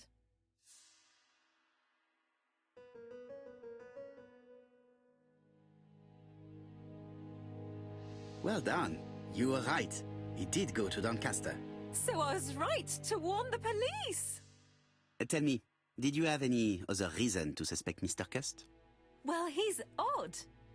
Sometimes he coughs really loudly and complains that his throat is burning, and sometimes he talks to himself and stares into space. He told me that it was because of a wound he got in the war. His head hasn't been quite right since, he said. And then he was in Churston when that millionaire got murdered. I found his train ticket when I washed his coat. He didn't want me to wash his shirt. He washed it himself. But I did see big brown stains on it.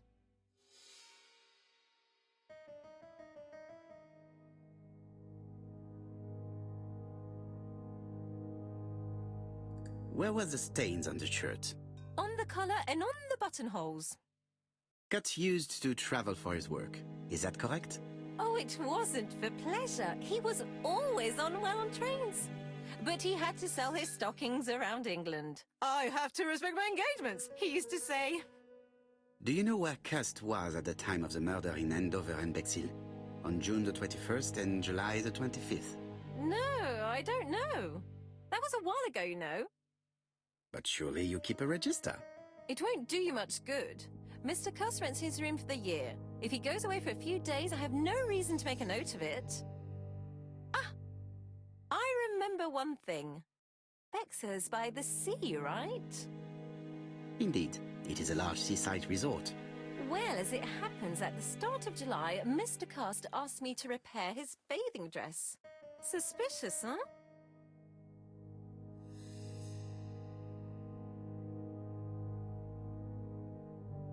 Very interesting.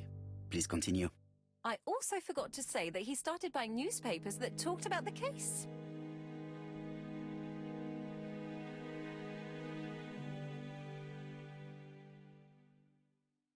When did he start buying the newspapers?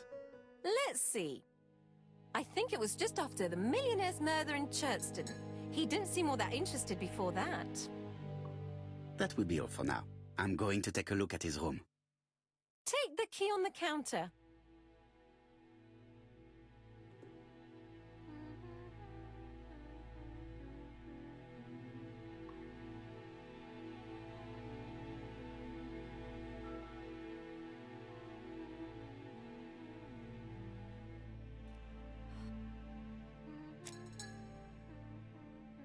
This woman appears to be in a good mood.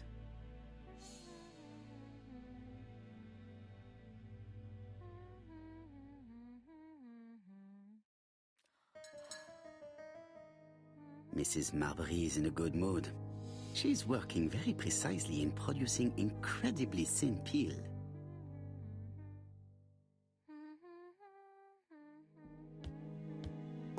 I need the key to custom.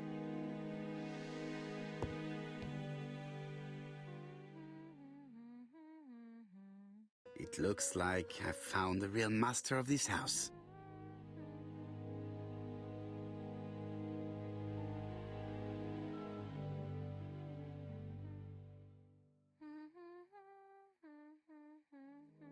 There is no need to worry about the household cat. I'm sure that Mrs. Marbury lets it do what it pleases. I really would like to help, but I think I've said all I have to say. Thank you. You have been most helpful. At your service.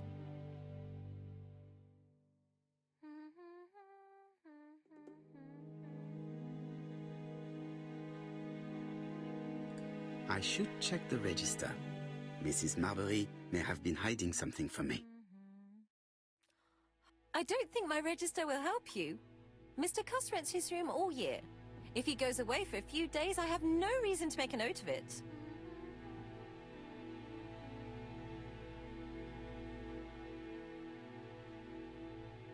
The truth is becoming apparent, and I have something to say to Mrs. Marbury.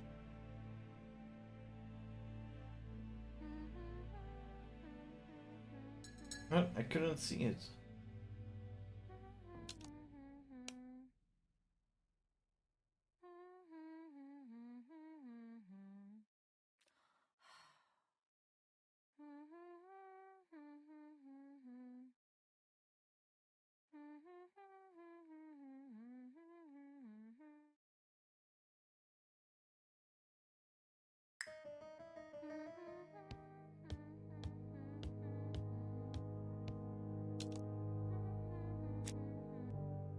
Mrs. Marbury, if I am to believe the register, you rented room 306 to a certain Mr. Fishman on the day of the Bexhill murder. Room 306 is Cust's room. Can you explain yourself? Yes, I remember. Just for one night as a favor. Mr. Cust was away, all my other rooms were taken, and poor Mr. Fishman had nowhere to go.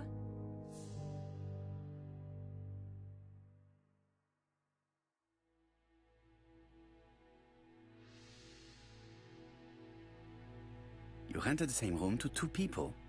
Very profitable, but quite illegal. But I didn't harm anyone. I was only helping everybody out.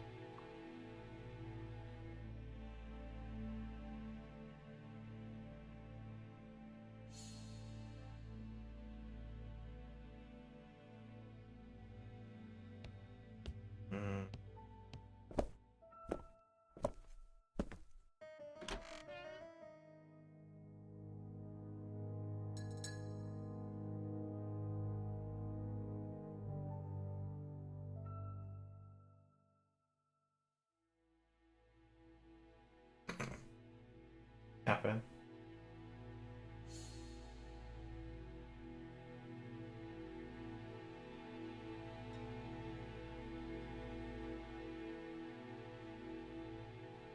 Laudanum Cameron's chemists. Laudanum, a medicine for coughs. It is what Dr. Clark prescribed for Mrs. Asher. This subject would probably be useful to me.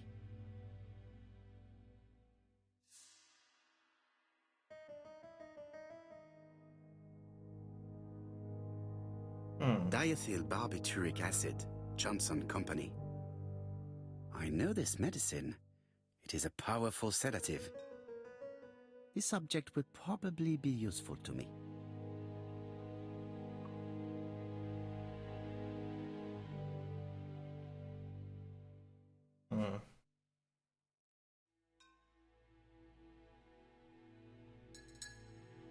How hopeful.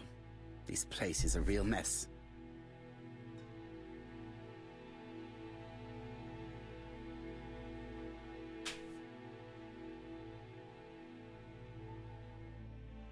The least we can say that Mr. Cust is not very concerned about order and balance.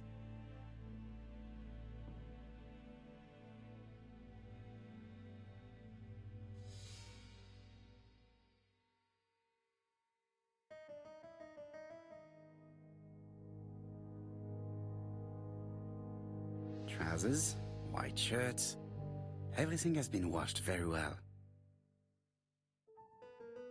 The Bexhill Daily paper, dated from the day of the Bexhill murder. Most probably the basting dress repaired by Mrs. Marbury's expert hands. All the main articles referring to the ABC case are here, from the Churston murder onwards. Nothing before that date.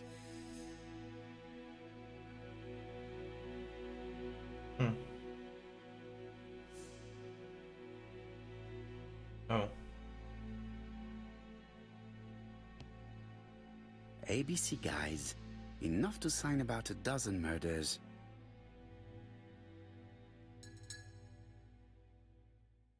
ABC guy. It's closed.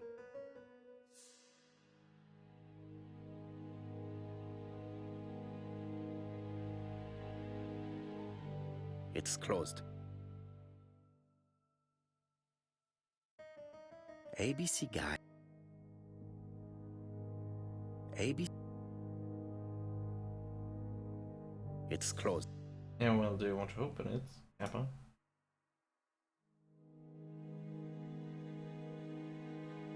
ABC guy.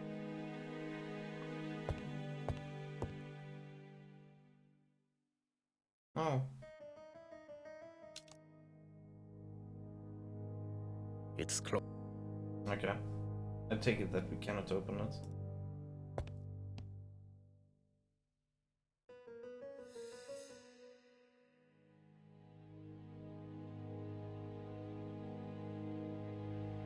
A long-bladed knife. A murderer's weapon. This subject would probably be useful to me.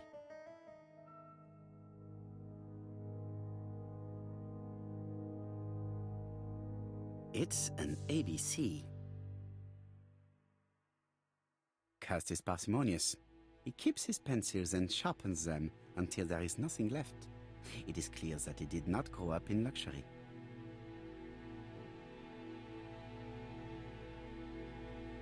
I have to get the ribbon. How am I going to do it?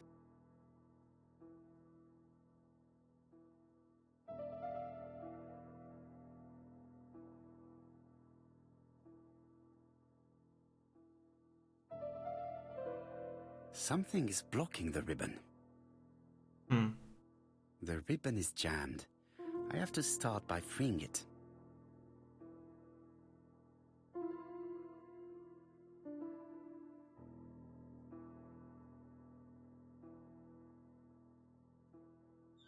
The right-hand reel has been removed.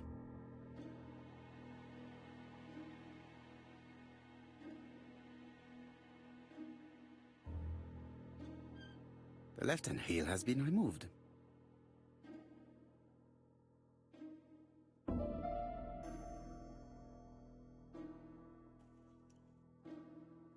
There we go. And here is the ribbon.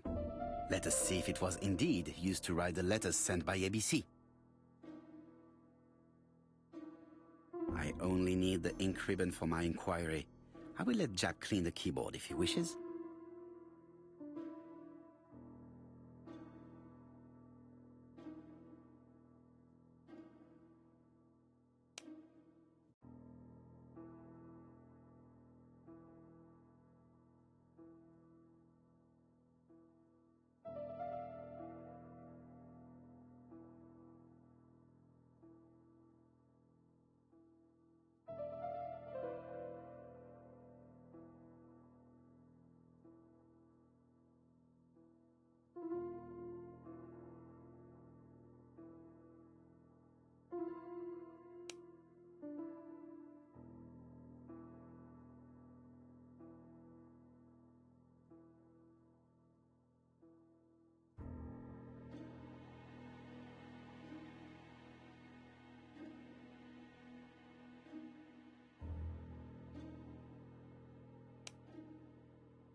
And here is the ribbon. Let us see if it was indeed used to write the letters. What? I only need the ink ribbon for my inquiry.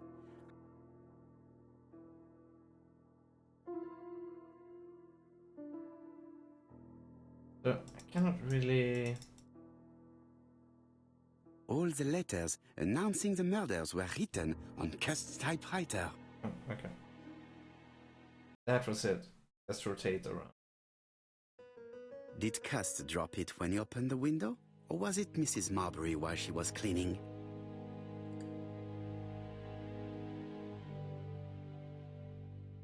John Milligan, Managing Director, Silky Legs, Frederick Street, Leicester. To A.B. Cust, Marbury's Guest House, 1935, May the 21st. Dear Sir, further to our letters dated 5th and 10th of the month, we confirm we are you as door-to-door salesman, according to the conditions stated in our previous letters. We will send you the articles by mail and also a Redfield typewriter you will be using for every business letter. Regarding the schedule of your rounds, please do as following. June 21, Andover. Arrive by train the 20th in the evening and get a room at Station Hotel. Start your turn in the north part of the town. This letter establishes that Cust went to Andover, but the ink has hidden the destinations of his other trips.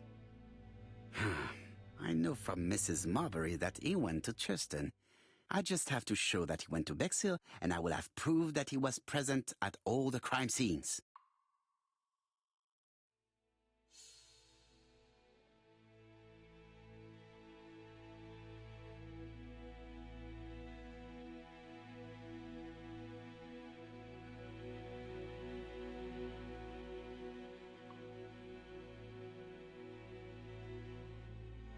The least we can say that Mr. Cust is not very concerned about order and balance.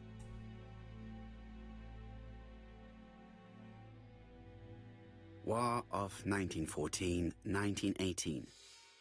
By the King's order, the name of Corporal A.B. Cust, Devonshire Regiment, was published on the London Gazette on May the 10th, 1918, as mentioned in a dispatch for gallant and distinguished service. An army dispatch, wounded on the Somme front, victim of a gas attack, Corporal Cust greatly deserves his distinction.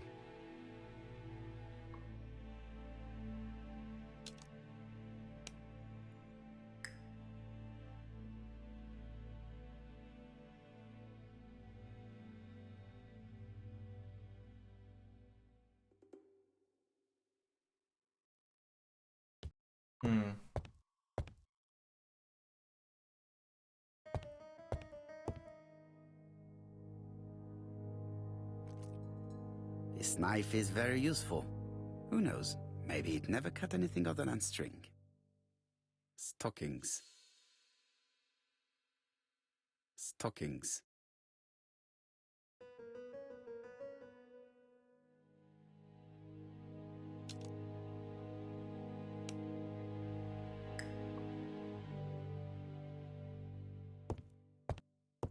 Do we have anything more to investigate? I mean, oh, I see. Should be more here. No? We've gone through everything here. The least we can say that Mr. Cust is not very concerned about order and balance.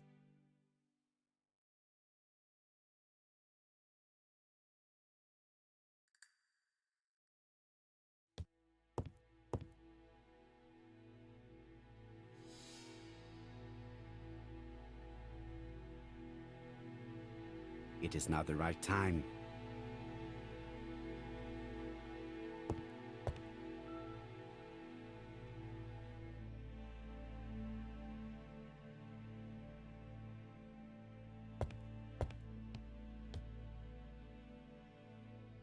The least we can say that Mr. Cust is not very concerned about order and balance.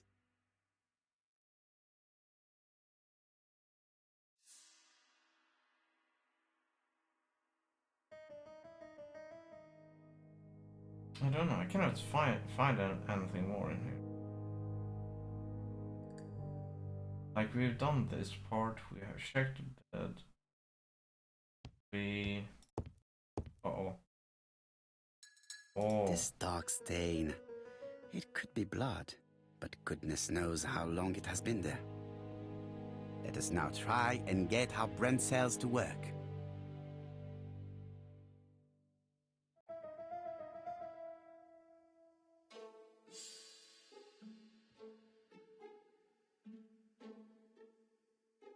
Where was Cust at the time of the exit?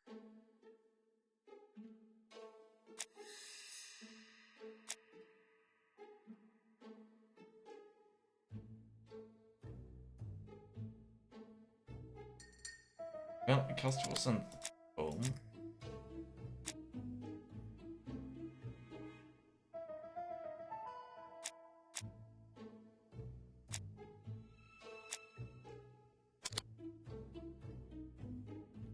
But he was in Bexhill, this we know. The register shows that Cust did not sleep at the guest house on the day of the murder. Where was he? Bexhill. The Bexhill paper reveals it. Cust bought this newspaper in Bexhill on July the 25th. No use continuing the inspection of this room. I've seen all there is to see.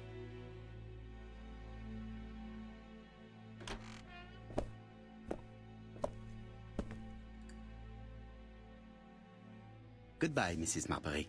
Thank you for your help. Bye. Ah, Chief Inspector. I was about to leave. Good evening, Chief Inspector. Welcome. Please excuse me, I must go to the kitchen. I'll leave the key of Mr. Cust on the counter. I'm sorry I'm late. I've spent ages with the Doncaster police. And you? I have established one fact. On 3 occasions, Cust was at the scene on the day of the crimes.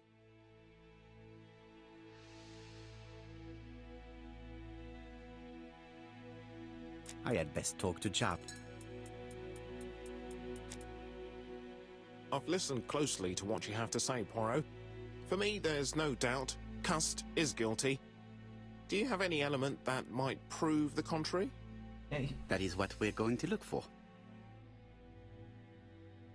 Let us now try and get our brain cells to work.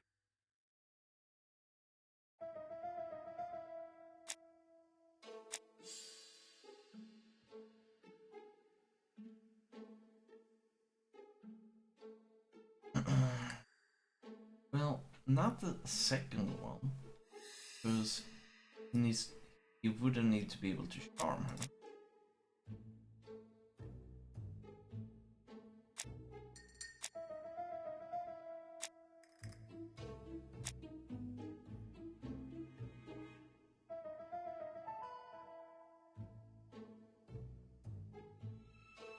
But he could have killed the third guy. But you don't know.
He was in Old Town.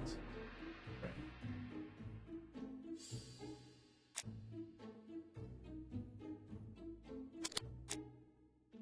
No. Oh. Back into it.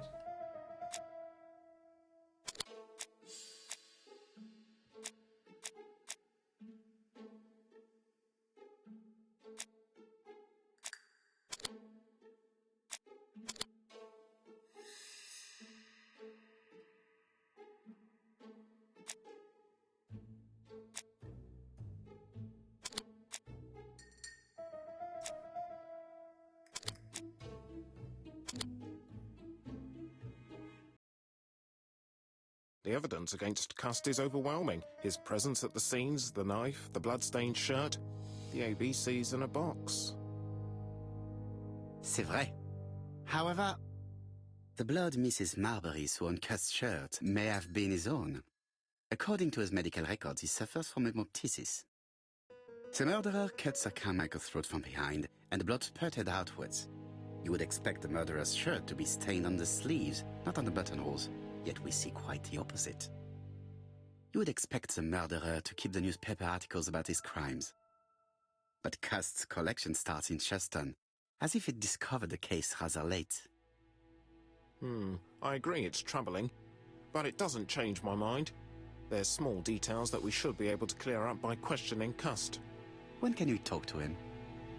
Doncaster is sending him to us on the first train. Are they questioning him already? He says he can't remember a thing. It's plausible. Doctors say he suffers from absences and amnesia. Mrs. Marbury has confirmed this. He may have done the murders in an altered state. A familiar situation. It's not enough to clear his name. Dr. Thompson insisted that even if you don't know what you're doing, you never commit a murder without wanting to. Très intéressant. I shall remember that. Right. I'll go and examine the suspect's room. Chief Inspector, I took the liberty of removing a few clues to examinatum. All right, we'll discuss them tomorrow. In the meantime, I'm going to see if you've missed something.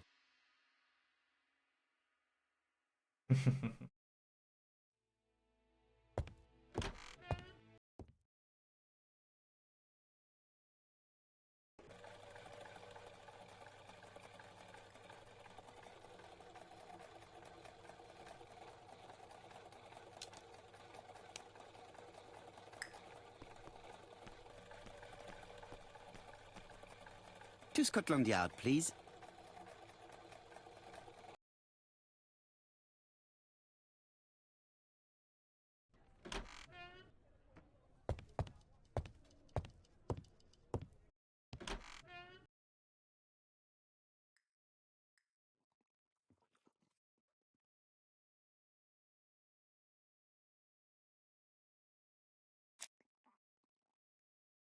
This man is not in good shape.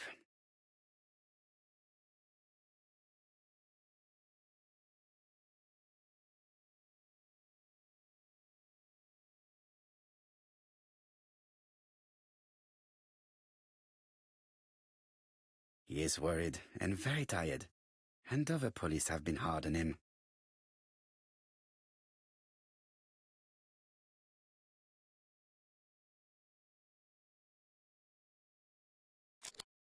What do you want from me?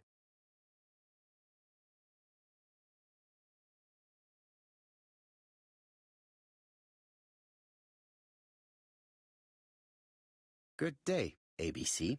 Do you know who I am? Someone who's got it in for me.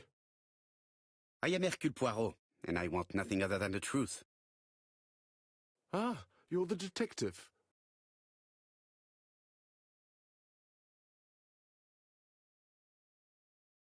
Why did you send me a letter before each crime? Why all these questions? When are you going to stop pestering me?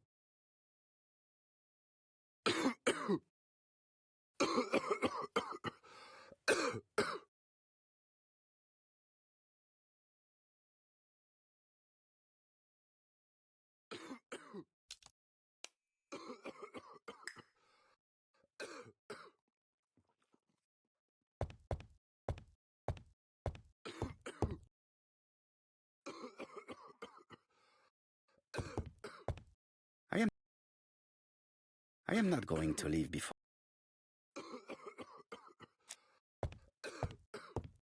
Poor man. If only I could help him. He is in no state to reply.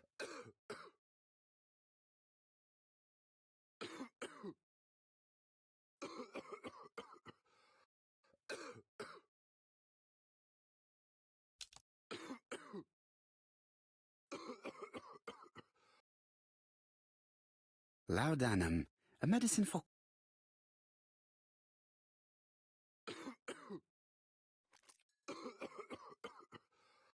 Take this.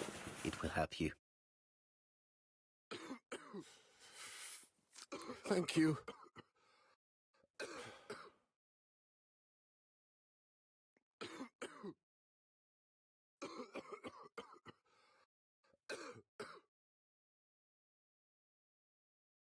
Oh, good God, my shirt is covered in blood again.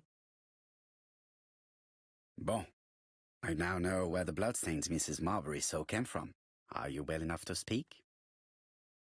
Yes, I feel much better.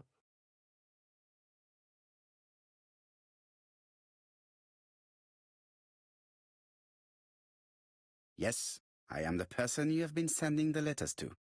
I didn't write these letters. I've already said so.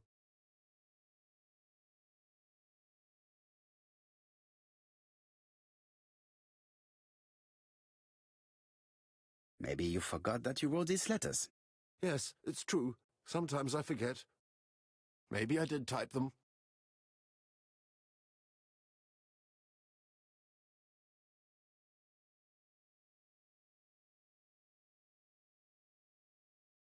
Are you capable of murder, Mr. Cust?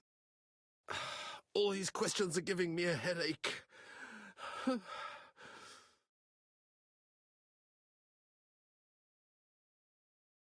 He does not seem to. You suffered during the war. It's true. I was wounded. I suffered. But the army was the only place I didn't feel inferior. No questions. Just orders to follow. But ever since you were wounded, you have absences, bouts of amnesia. And headaches.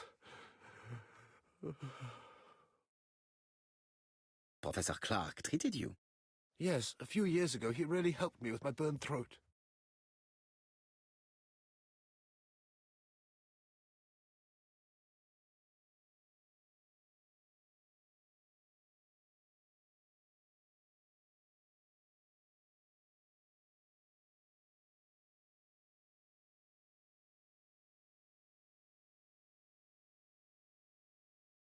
Maybe he was just following orders. Of course, you never considered killing a doctor who took such good care of you. No, no, never.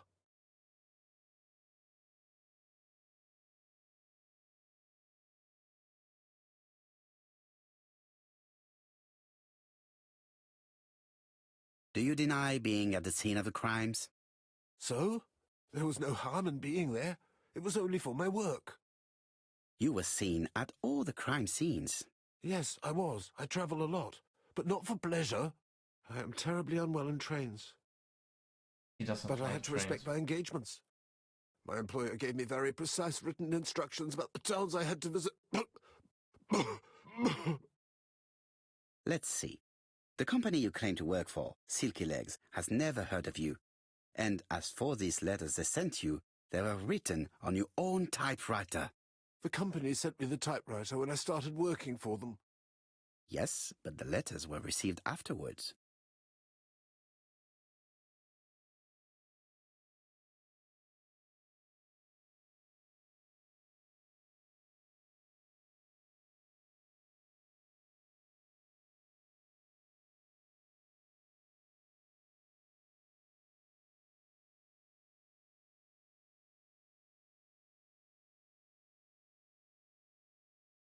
So it would appear that you typed them before sending them to yourself. I don't remember. Good God! I don't know what's happening to me. My head hurts terribly. Oh man, poor guy.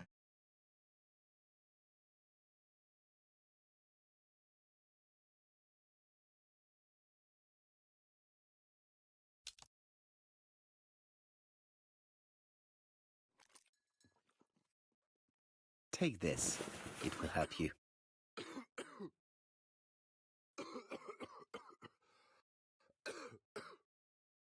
Is it okay to take that sedative?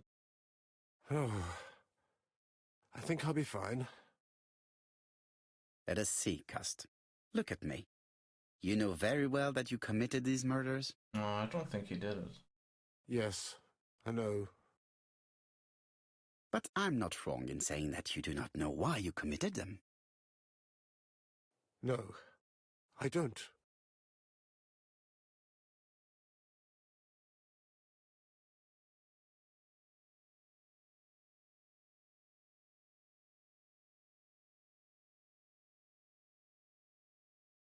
Let us leave Cust alone. He's at the end of his tether. And we've gotten that we can now from him. And? What conclusions have you drawn? Plenty.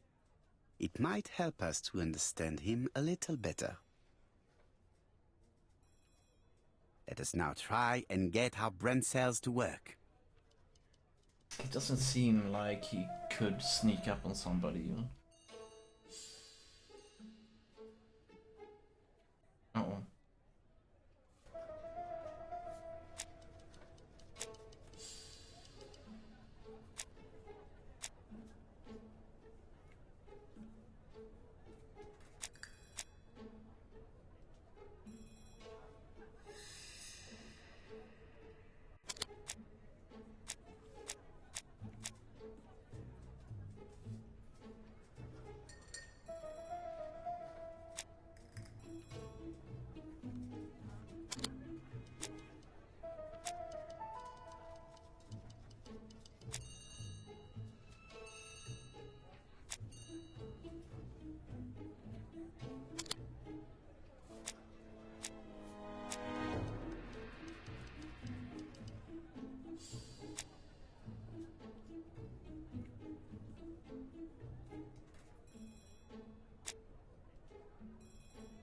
There we go.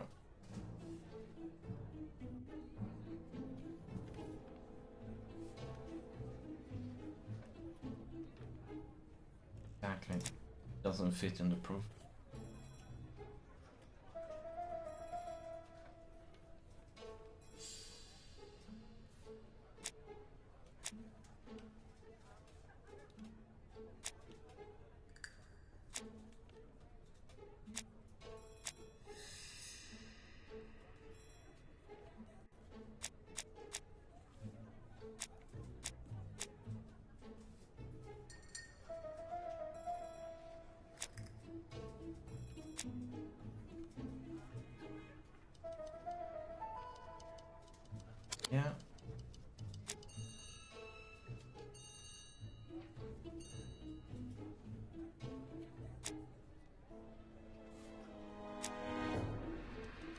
He had no reason.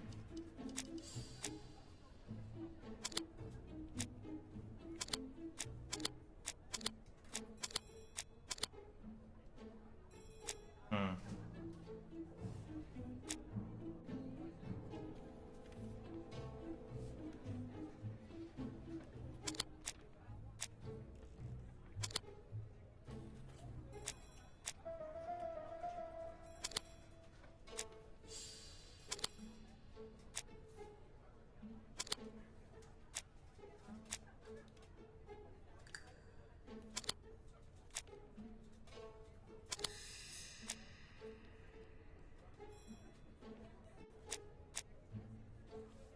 Well,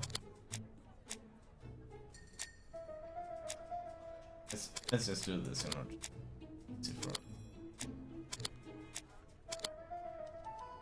Oh no.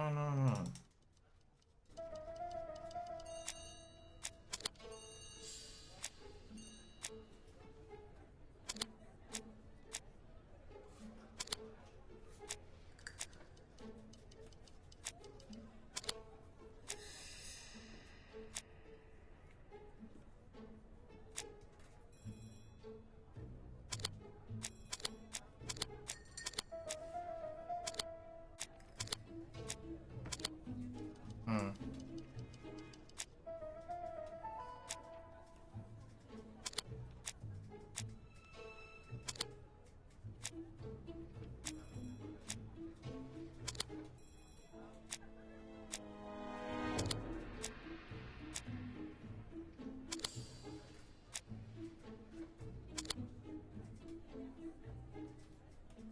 We expect Murray's shirt to be stained on the sleeves, but not on the buttonholes. That we see quite often.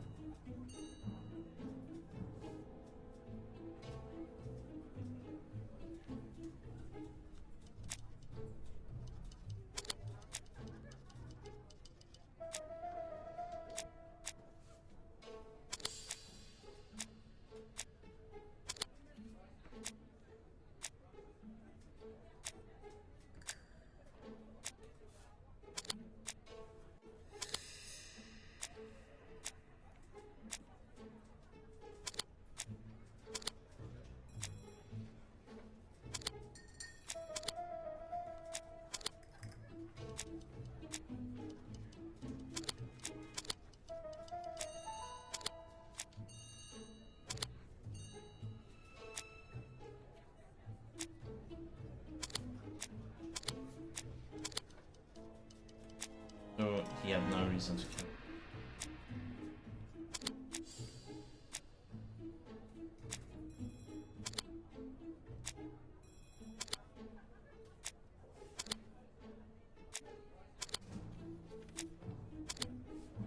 What? This is interesting.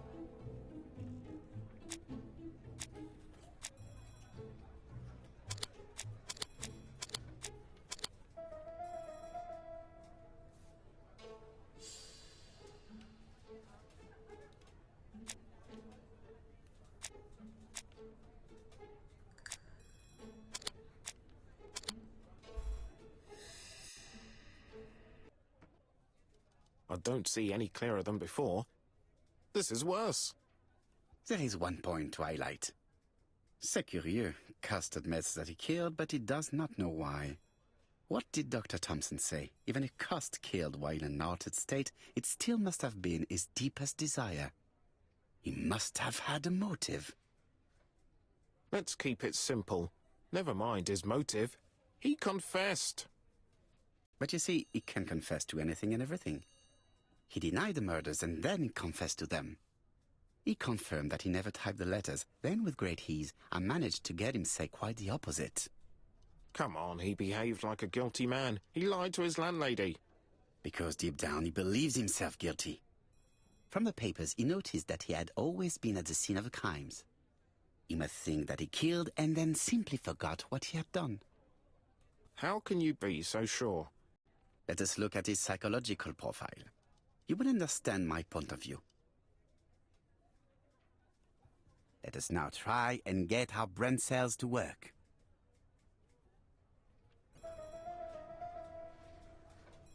See, we're doing the profile here.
see? Cuss' character is quite the opposite of the murderer's. But if he's a madman, can we really talk about his character? You know very well that our murderer does not behave like a psychopath. Apart from the signature, there is no ritual repetition in the choice of victims. Very well, you're right as always. So we have no confession, no culprit, no suspects, nothing. And all that after 2 months of inquiry? What should I do? Have faith. Just give me 24 hours.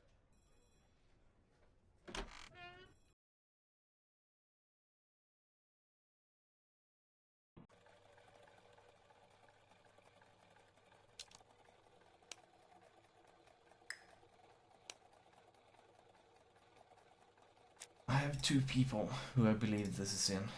It's either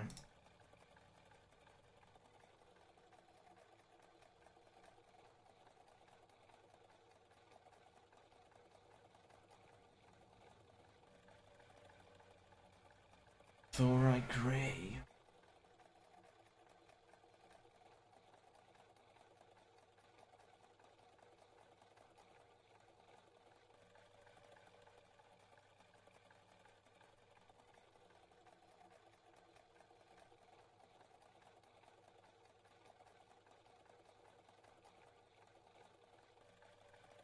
Franklin Clark and Thora Gray. One of them. Maybe both. We don't know yet.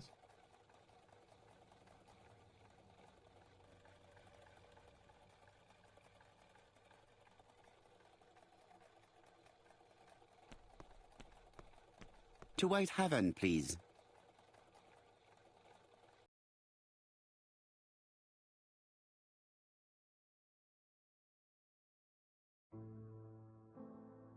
Cust's arrest is a great success for you, Poirot. It's all clear now, except maybe 1 or 2 details. Details. Ah, mon ami. The devil is in the detail, as we say. Excuse me? Patience, Hastings. Everything will be clear once our guests arrive. Best be prepared. Slip a revolver into your pocket before they do. A revolver? But Poirot, what are you afraid of? Trust me. It is important you carry a weapon for this meeting. I will lend you mine. What about telling me what you have in mind? Surtout pas. You wouldn't be able to play your role. Wait 1 moment, I will bring you my weapon.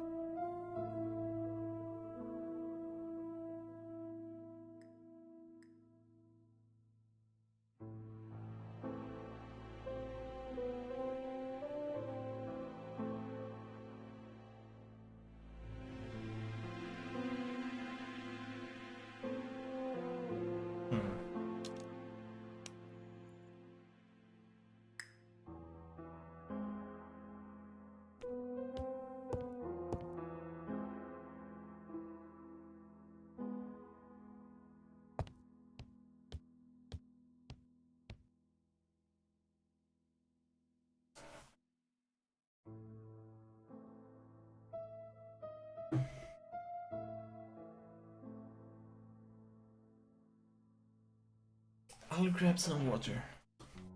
I need my drink.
What about telling me what you have in mind? Surtout pas. You wouldn't be able to play your role.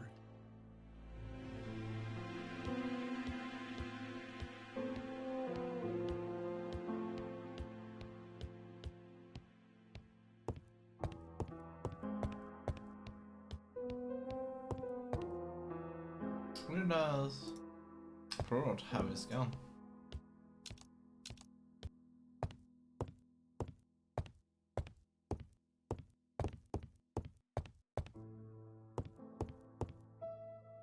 The white ammunition are blank cartridges. The others are real bullets.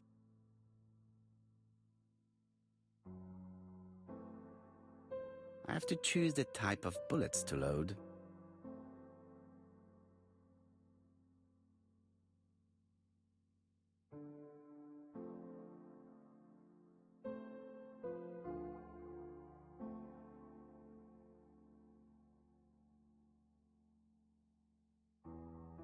The revolver is loaded with real bullets. I still have time to choose blanks.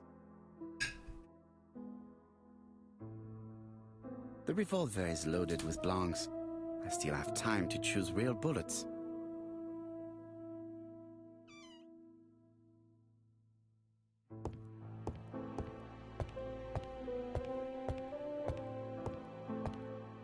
What about telling me what you have in mind? Surtout pas. You wouldn't be able to play your role. Wait one moment, I will bring you my weapon.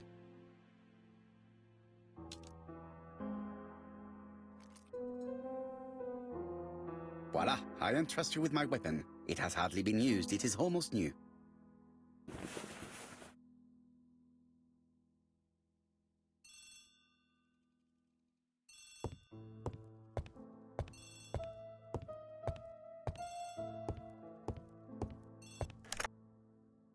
Chief Inspector, is that you?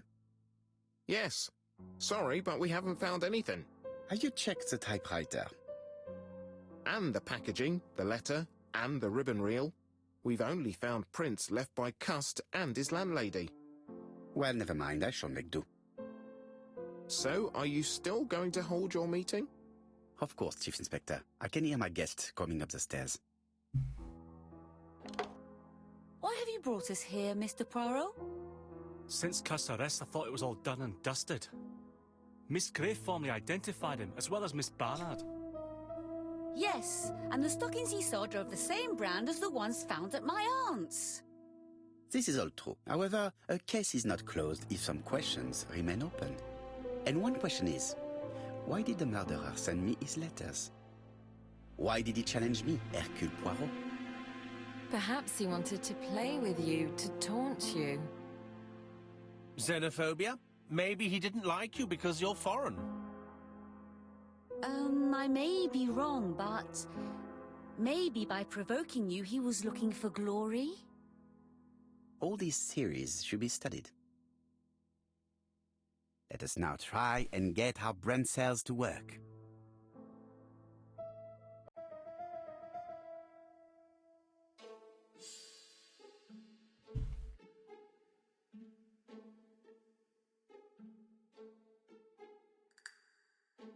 Why did the murderer make a mistake in that address?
What's the mistake, isn't it?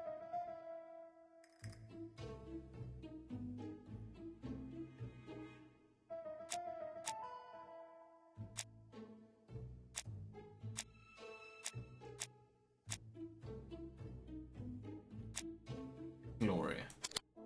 No. No. Xenophobia.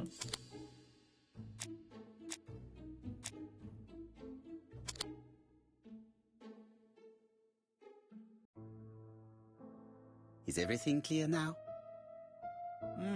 You might like to explain your reasoning again. Of course. First of all, remember that the murderer made it a rule to always post his letter before the murder. He never digressed from that rule. However, in Churton, he encountered a problem. The village has only 500 inhabitants. With advance warning, it would be easy to arrest him. Therefore, the murderer delayed his letters deliberately with the wrong address. The plan wouldn't have worked if he'd sent it to Scotland Yard or the papers because everybody knows their addresses. The mistake would have been corrected and the letter would have been on time. That is why the murderer chose me as the recipient. Because for his plan to succeed, it was necessary for at least one of the letters to have a wrong address and get lost. It was very cunning. Absolument. It is a very subtle plan. It matches the profile we have drawn up of him perfectly. That of an intelligent, daring and calculating murderer. But that's not how you describe Cust. You are quite right, mademoiselle. Like you, I find it hard to believe that this dull character is the clever murderer we are looking for. Do madmen... I mean, if he's mad, he might have two very different sides. No doubt. But the murderer is not mad. All the specialists agree that he does not have the profile of a psychopath. But if Cust is not guilty, how do you explain his presence at the scene of the crimes? Mr. Clark, the answer to your question is in the medical records of your brother's patients. Documents which Cust most certainly did not have access to. Let us now try and get our brain cells to work.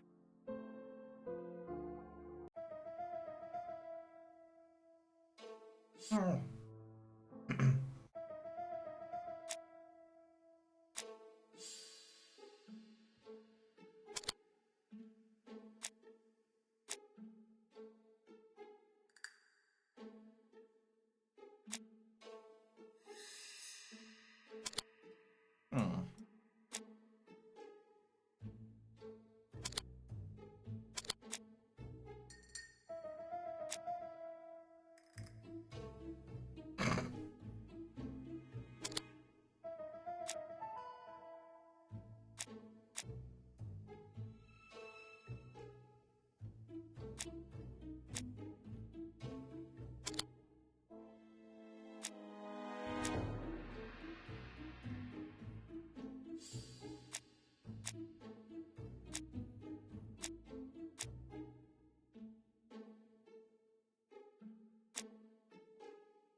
We know that he's human,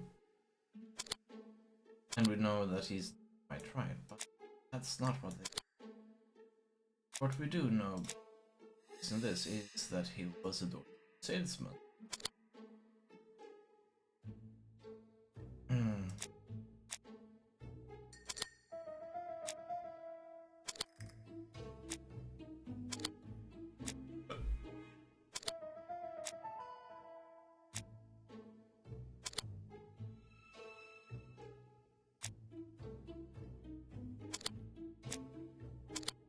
Cust is easily influenced, this we know.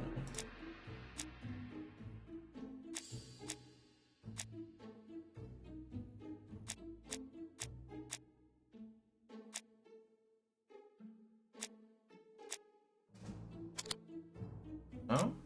Both of these are right. No that about him. Okay, there we go. That was right.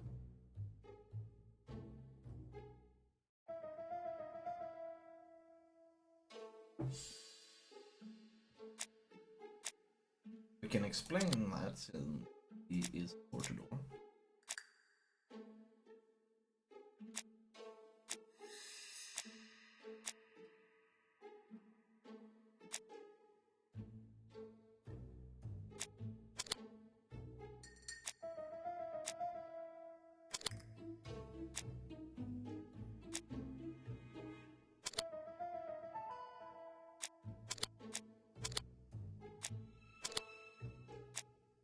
So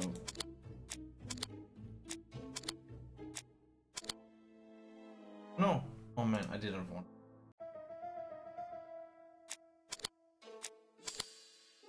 This is weird. You.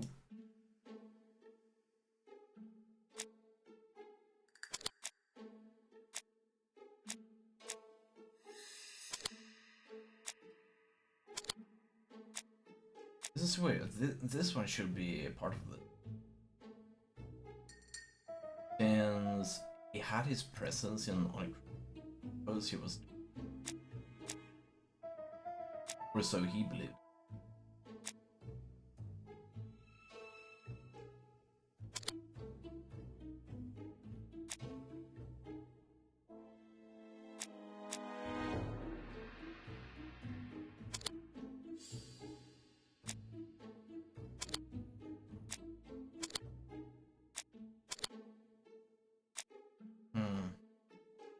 Oh no. I keep using the scrolling from time to time in order to try to scroll through this. But I would explain how to explain his presence on the crimes just because of his dog, but it's not. Doesn't seem to be.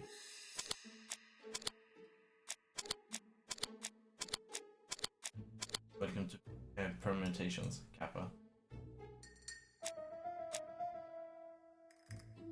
But we've gone through this one.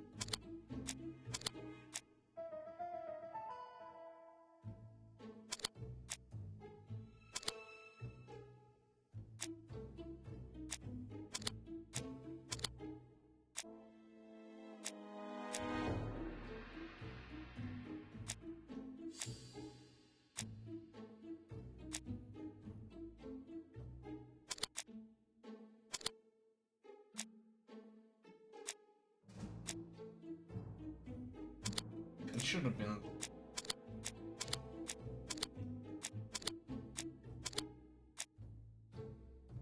Nah, of course, makes sense to it, but this one makes sense.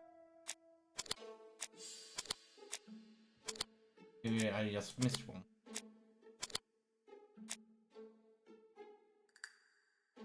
This is weird. This is the only one that makes sense.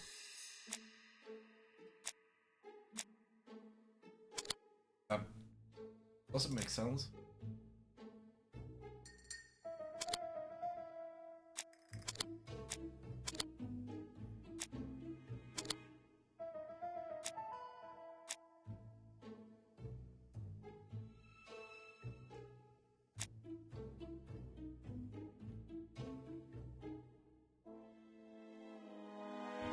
Maybe we shouldn't be thinking about caste here, but from the murderer's perspective.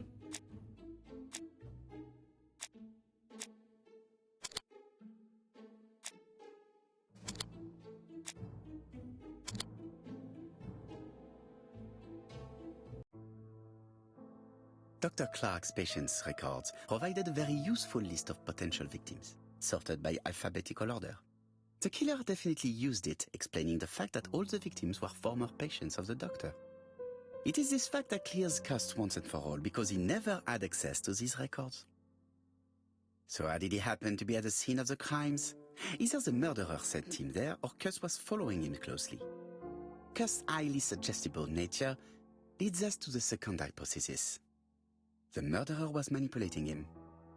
He systematically sent Cust to the towns where he was going to strike, so that the suspicion would land on the poor man's shoulder. That's evil. What sort of killer could have such a plan? And what would he gain from 3 completely different murders? Indeed, it seems unlikely that the same murderer committed all the crimes. What should we take from that?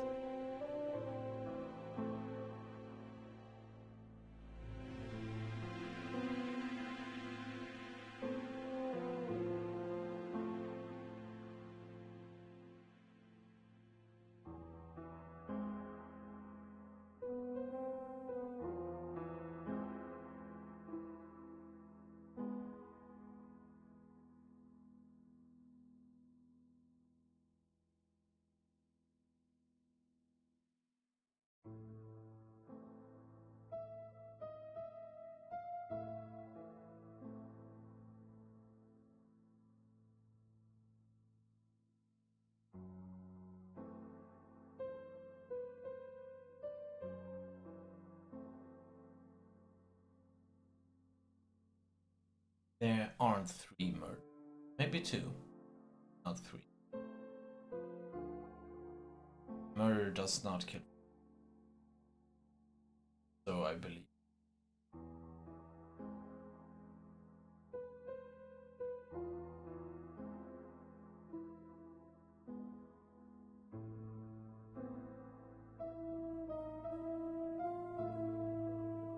Only one of them would be out of the murder.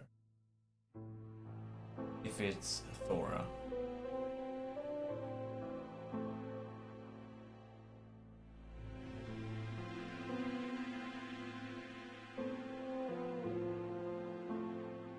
Just one murder was of benefit to the murderer. The others were just diversions.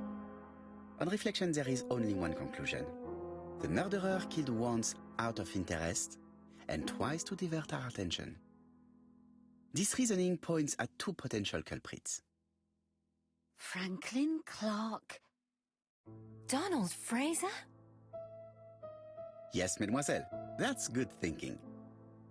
Mr. Fraser may have killed Betty out of jealousy. Mr. Clark may have killed his brother in order to inherit his large fortune. Both have a motive. But Donald did not have access to Dr. Clark's records. Please allow me to Donald disagree with you, isn't smart mademoiselle. enough. Donald doesn't really... is not within our profile. Also, Donald couldn't have killed that lady. No.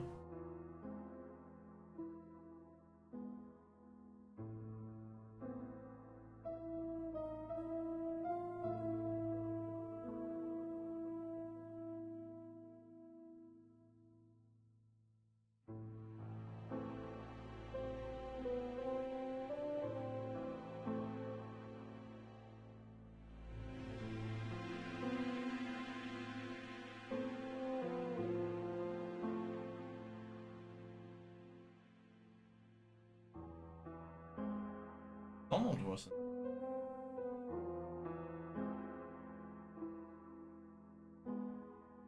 He works for Court and Brunskill, one of whose clients was Sir Carmichael. It doesn't prove that I went to Comeside. You could have done it, and you may have used the opportunity to take a look at Sir Carmichael's records. You think I'm guilty? No. You or Mr. Franklin Clark. That's ridiculous. Both of you have a motive. The question is, which of you has the profile that most resembles the murderer? Let us now try and get our brain cells to work.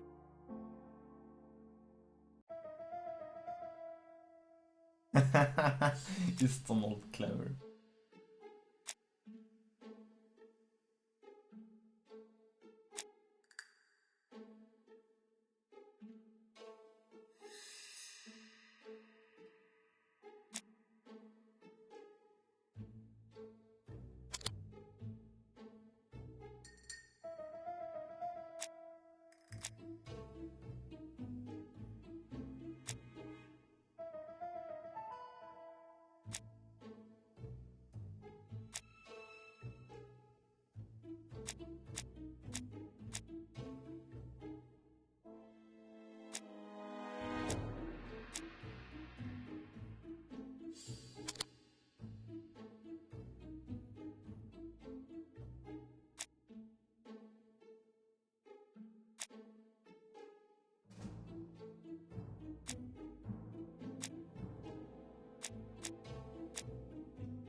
mostly fits him.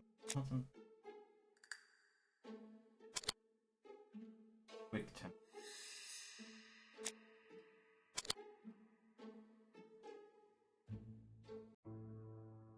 Ladies and gentlemen, Donald may share many character traits with the murderer, but he does not have his cold indifference. He has a temper.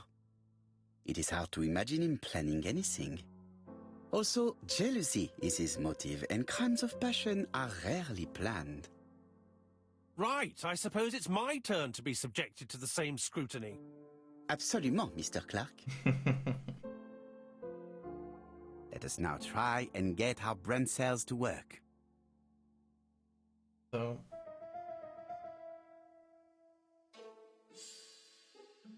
although I cannot suspect Franklin, but I still think there is someone else who is even more Franklin.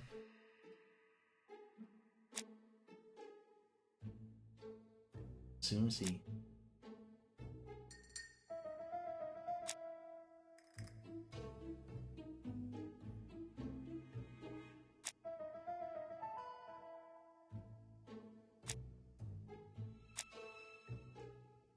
I can't really see which one of these is clever one.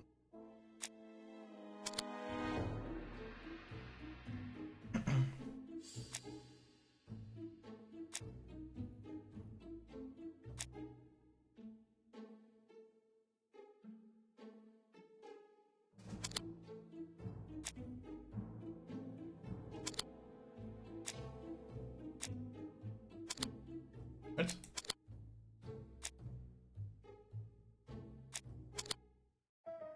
There we go.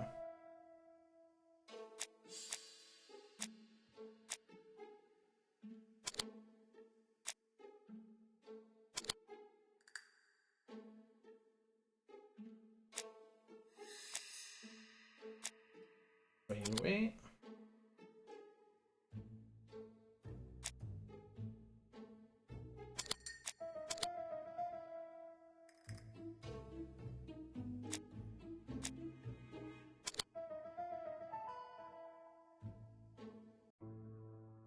As you have all seen, there is a disturbing similarity between Mr. Clark's profile and that of the killer. In actual fact, it is exactly the same. Mr. Okay. Poirot, your psychological studies are interesting, but your conclusions do not add up. Why would I have wished my brother's death? The inheritance is lawfully mine. I just have to wait. No, you had to act quickly.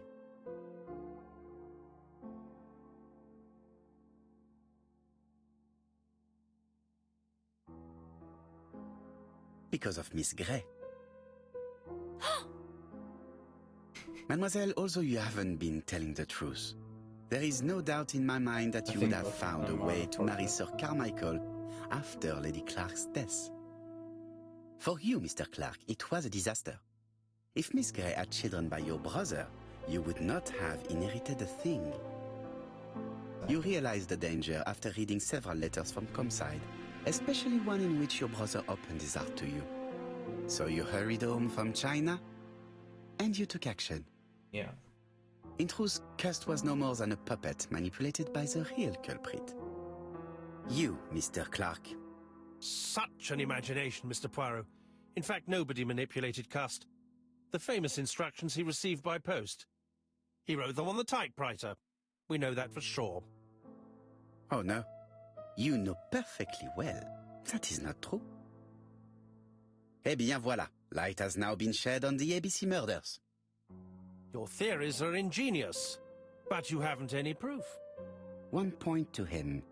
For the moment, I have no material proof. Either I admit to it, or I bluff.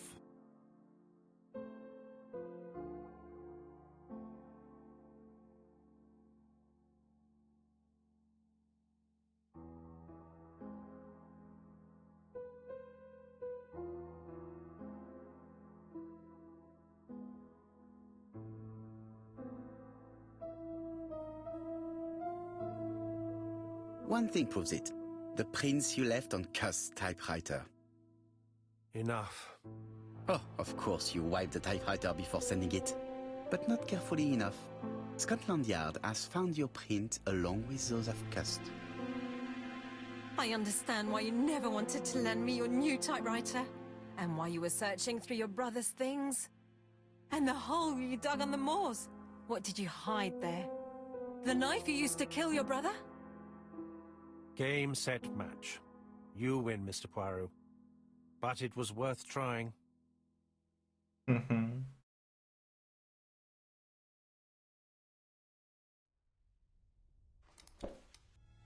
Don't come near me! I'll never let you take me, Mr. Poirot!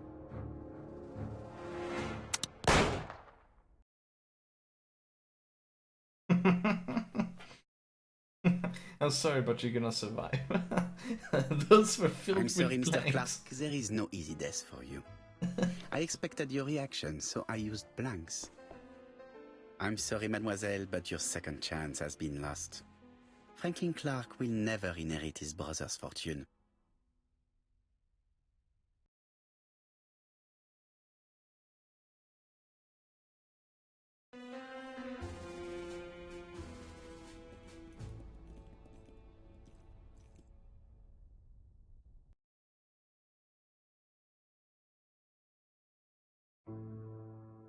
Disappointed at having missed the chance to become Lady Clark, Thora Grey left England.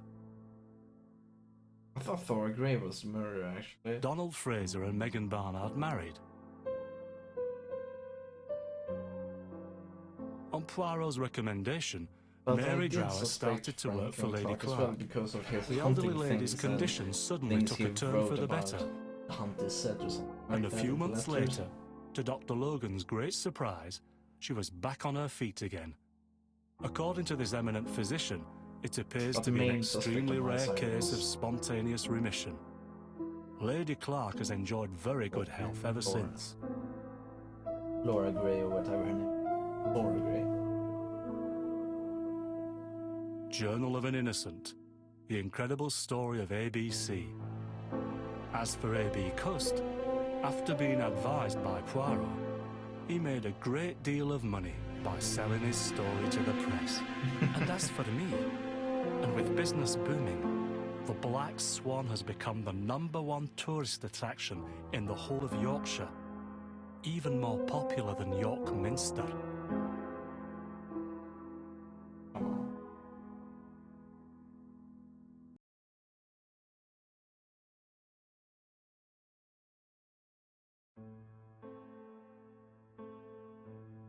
This one was pretty fun.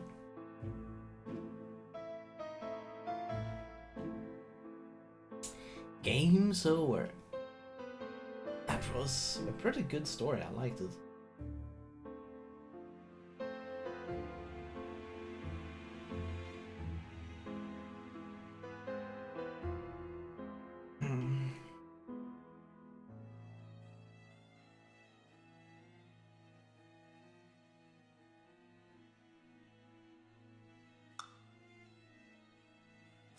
Yeah. Ego points. Oh my god. I don't want any more ego points.